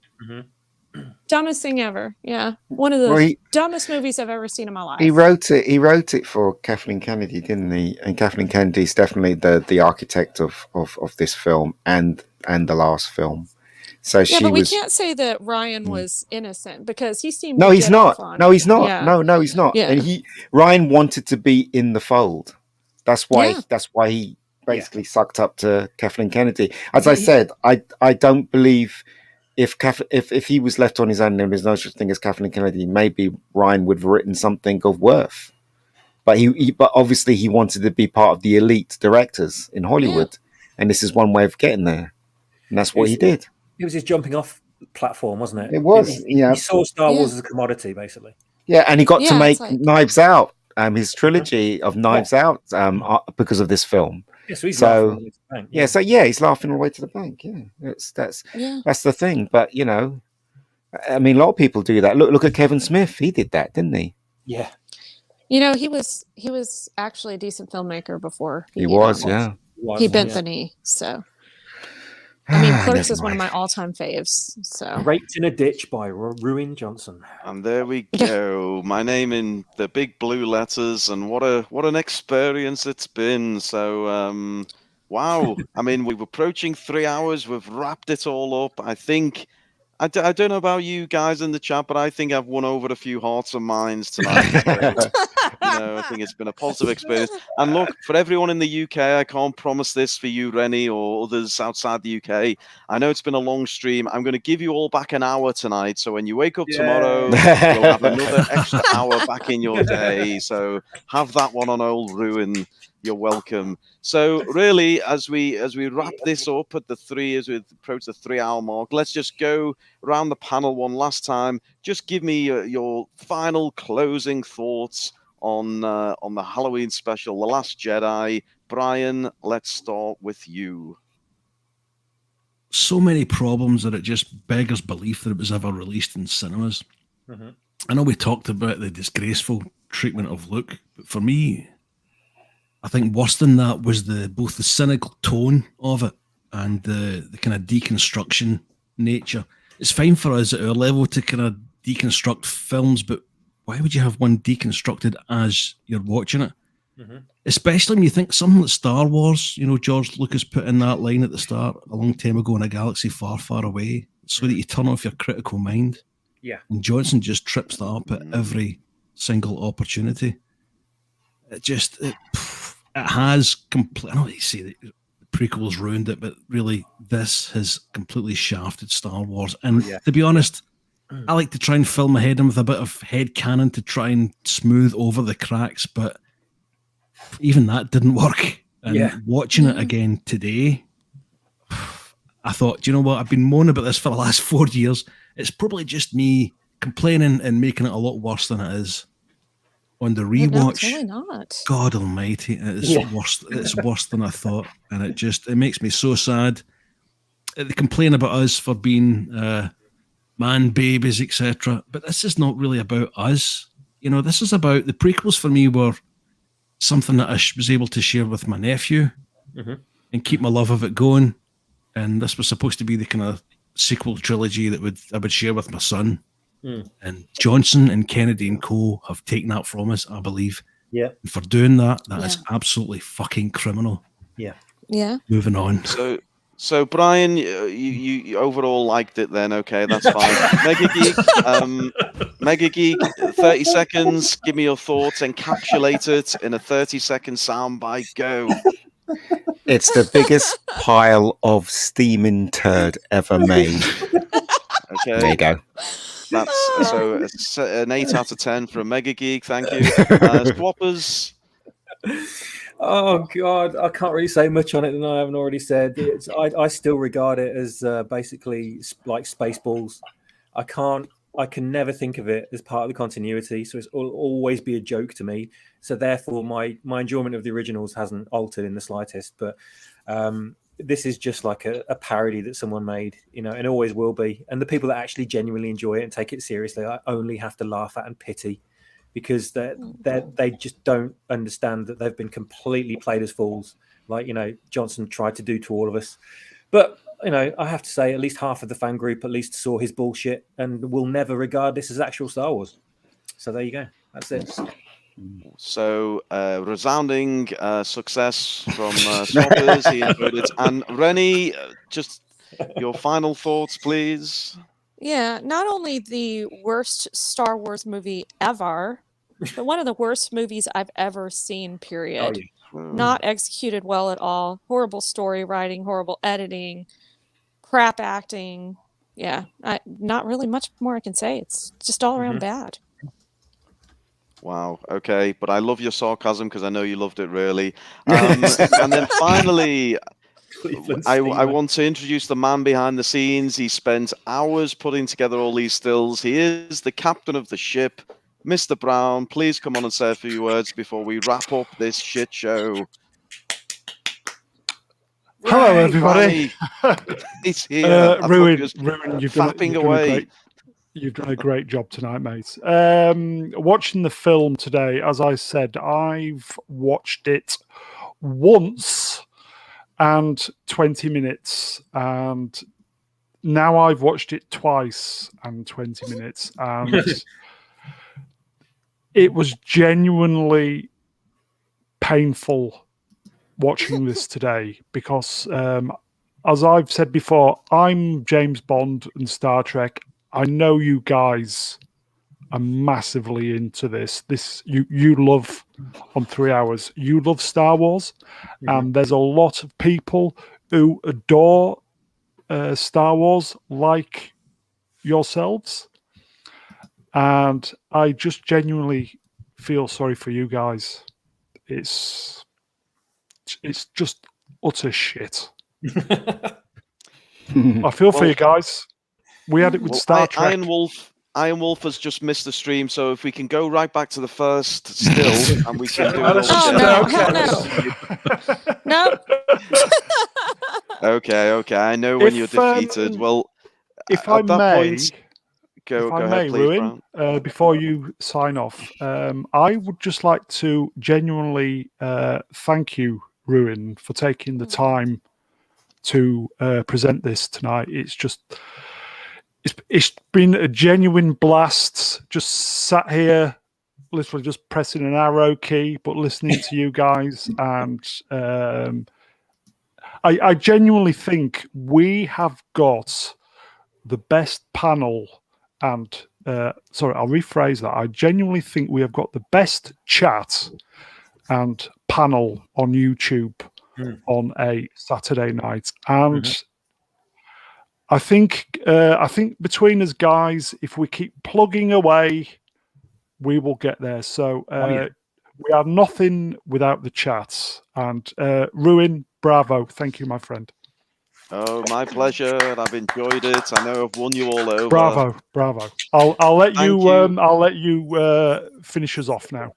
Okay. Oh, of course. I think the film did that. Sloppy seconds. Well, indeed, I'd like to echo Brownie's thoughts. Well done to those who've stuck with us in the chat. You've entertained us with your comments. And of course, thank you to my fellow guests, the one and only Brian Young, or not Brian Young. I wouldn't wish that upon anyone. Of course, Mega Geek, who's torn my movie to shreds. God damn you, Mega Geek. We've had Swap Shop. We've found new levels of anger from Swap Shop tonight. And of course, Rennie, with your wonderful perspective. And all I can say is I think you all need to go away and watch the movie again. I think you've got it all wrong. So I expect you to do that straight after the stream. That's it from us. I look forward to seeing you again. We've got Chill Wars starting on Monday. Yes. And go and have an awesome Halloween weekend, everyone. This has been Ruin Johnson and friends. We have rewatched and revisited The Last Jedi. All go off and get some therapy. Good night, everyone, and goodbye. Cheers, Bye. Good night. Bye. Bye, man, babies.